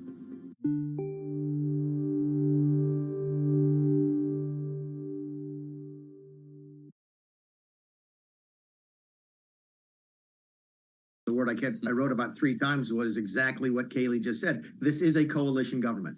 That's exactly what this is right now. And let's geek out a little bit, shall we, on House procedure, if that's okay. Yes. This is kind of the key, right? Rules are supposed to pass on party lines. And when the Speaker's Committee, and the Rules Committee is the Speaker's Committee, the Speaker puts all the Republicans on that particular committee. When that committee cannot pass a rule out, and you have to rely on the Democrats, then you are now in a coalition government. You're now passing stuff that is acceptable to a majority of both Republicans and Democrats, a coalition-style government. Keep in mind what a rule is. Because of the arcane way that the House of Representatives works, there aren't really any rules until you set a rule for every single piece of legislation. That rule includes when it will be debated, how long it will be debated, who gets to speak and for how long, which amendments will be in order or allowed to be debated and voted on, etc. Without that, you have to do what you guys mentioned in the intro, which is do a suspension of the rules, which is essentially just bring something down and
about what was happening under Kevin McCarthy's speakership was not because of Kevin McCarthy. It was because they have a 3 or 4 or 5 vote margin, period. That's it. And replacing Mike Johnson with any other Republican is not going to change any outcomes at this point. Nobody who they can imagine in their wildest dreams, keep in mind, Mike Johnson was praised by the right wing when he took over as speaker. He was their win. I remember the right wing groups claiming that this is what it was all about. It was worth it to get rid of McCarthy because look at the great conservative and things are going to be different now. And yay team, and we were right. And now they're sort of looking their hands over and go, maybe it wasn't a personality driven thing or an individual driven thing. Maybe it was systemic. And I think that's correct. This is what you get when your majority is only 4 or 5 people. And I think now some of them are starting to realize that. Mick Mulvaney, great to see you, Mick. Thanks for coming back to talk to us. We'd love to connect next week once this is all done. Co-founder of the House Freedom Caucus, of course, former congressman and former acting chief of staff in the Trump administration. Pretty remarkable, Kaylee. By this time tomorrow, we expect to have voting underway and a much better sense of how Democrats and Republicans are going to fall on this. And it all comes against the backdrop of this response from Israel against Iran, which really a week ago, the attack by Iran, I think we can acknowledge, really set the fire here to get something moving again. We thought we might be waiting months more for this to happen. And there's a big market reaction to what we saw there as well. As we turn our attention to our friend and colleague, David Weston, the host of Wall Street Week, who will be coming up a little bit later on today with the program. David, it's great to see you joining us from New York. How much of a market risk is what we saw last evening? Because since we've come on the air, we've had repeated analysts tell us that this was a de-escalatory move by Israel in the way they chose to execute this. Well, we certainly can hope it's a de-escalatory move. I dare say we have to wait till the whole thing's over till we really know, because this can take all sorts of twists and turns. But I mean, over in the Middle East, we have something that even puts the House of Representatives to shame in the conflict and complexity of it, which we have going on. So we brought on Richard Haas this week to ask him, and not just because he ran the Council on Foreign Relations, but you may remember he was Colin Powell's chief policy guy during the Gulf War back in, and then before that in the National Security Council in '91 under George Herbert Walker Bush. So he's seen a fair number of these, and he tried to lay out how much more complicated the situation in Israel has become. This is part of what he had to say. You've almost got a Middle East now that's operating along different fault lines. The Israeli-Iranian one directly, what's happening in Gaza, what's happening in the north, which has gotten worse in the last few days between Israel and Hezbollah. Many of us follow the news carefully, whether on TV or reading the New York Times, Wall Street Journal, but much of what's going on we don't see. It's below the surface, as it were. You were part of that when you were in the State Department with Colin Powell. You've been in those rooms. Give us some sense of what you think may be going on that we don't know about, and particularly what the U.S. role is or should be in this. Well, the big thing is the U.S. is trying to be reassuring to Israel. At the same time, they're trying to urge them not to respond against Iran. The parallel here, David, is when I was at the White House in 1991. It was the opening days of the Gulf War. Iraqi Scuds were landing on Israel. And we, the Bush administration, Bush 41, prevailed upon the Israelis not to retaliate directly against Iraq. We were worried that could break apart this coalition we had built. But we were in a very strong position then. We had 500,000 American men and women in uniform over in the Middle East. We were at the center of it. The Biden administration does not have that kind of influence over Israel right now. So I think its hand is somewhat weaker. Yeah, so that's Richard Haas from Centerview Partners, and he said the United States in some ways is weaker, but in my old law firm, I had a partner who used to talk about the green poultice, that money will actually get you a fair distance, and it looks like right now one of the issues that the President Biden and his administration are putting on the table is yet more armaments, more support for Israel. That always helps, it appears, to have some influence, even over Bibi Netanyahu. Yeah, well, of course, we could see billions of dollars and more support for Israel approved this weekend in Congress as the House will vote on a package that does just that in addition to everything else. And David, it's interesting to think through how convoluted this seems to be for financial markets, knowing that recently we've had to readjust to the entire narrative really around inflation that perhaps is going to be stickier than thought, and therefore rates will stay higher and longer. So they're hypersensitive to anything that could indicate a further inflationary spike, like, say, energy prices. How are you seeing Wall Street making sense of all of these different headlines and trying to figure out how geopolitical risk needs to be hedged or not. Well, Kelly, more important than what I'm seeing is we have Steve Ratner on, who manages Mike Bloomberg's money, the founder and majority shareholder, as well as Peter Krause from Aperture Investors, who's been an investor for some time. And we asked both of them that very question because we saw at the beginning of the week, remember, we came in thinking, oh, goodness, the markets are going to be really in a tizzy because of that attack by Iran on Israel. And then they sort of sorted through it and got back to worrying about what Jay Powell thought, right? And now we're at the end of the week, and it looks right now, but it's too soon to say, we're seeing a similar version of that. So the question is, how do the markets really discount that? I think you put your finger on it. A lot of people, and Peter Krause says this specifically, it's a question of does it really affect the price of oil? Thus far, the price of oil, has gone up and then it's come back down. If it really has a long-term significant effect on oil, then of course that changes the world economy in a whole host of ways. David, you talked about the impact funding could have here politically, diplomatically, in our relationship with Israel. Does the market care about what's happening this weekend? Does passage of these bills have a settling effect on any level geopolitically?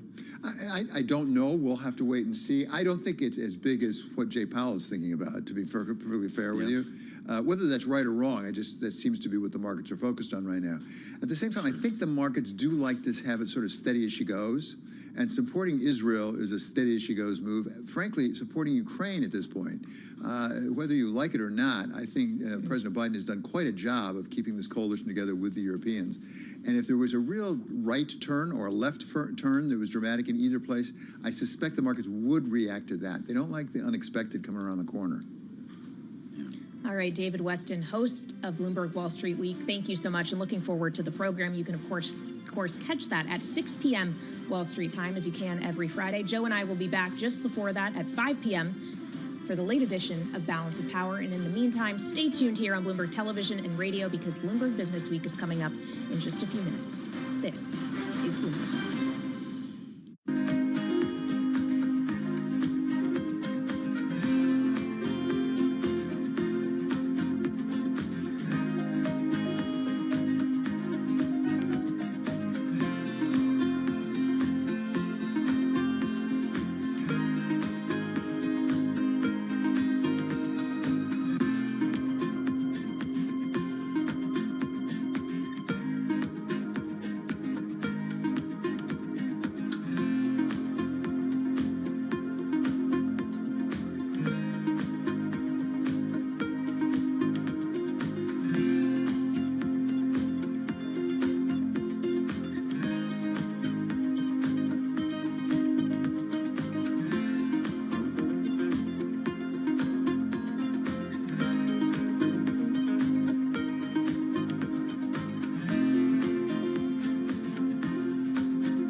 Bloomberg Business Week.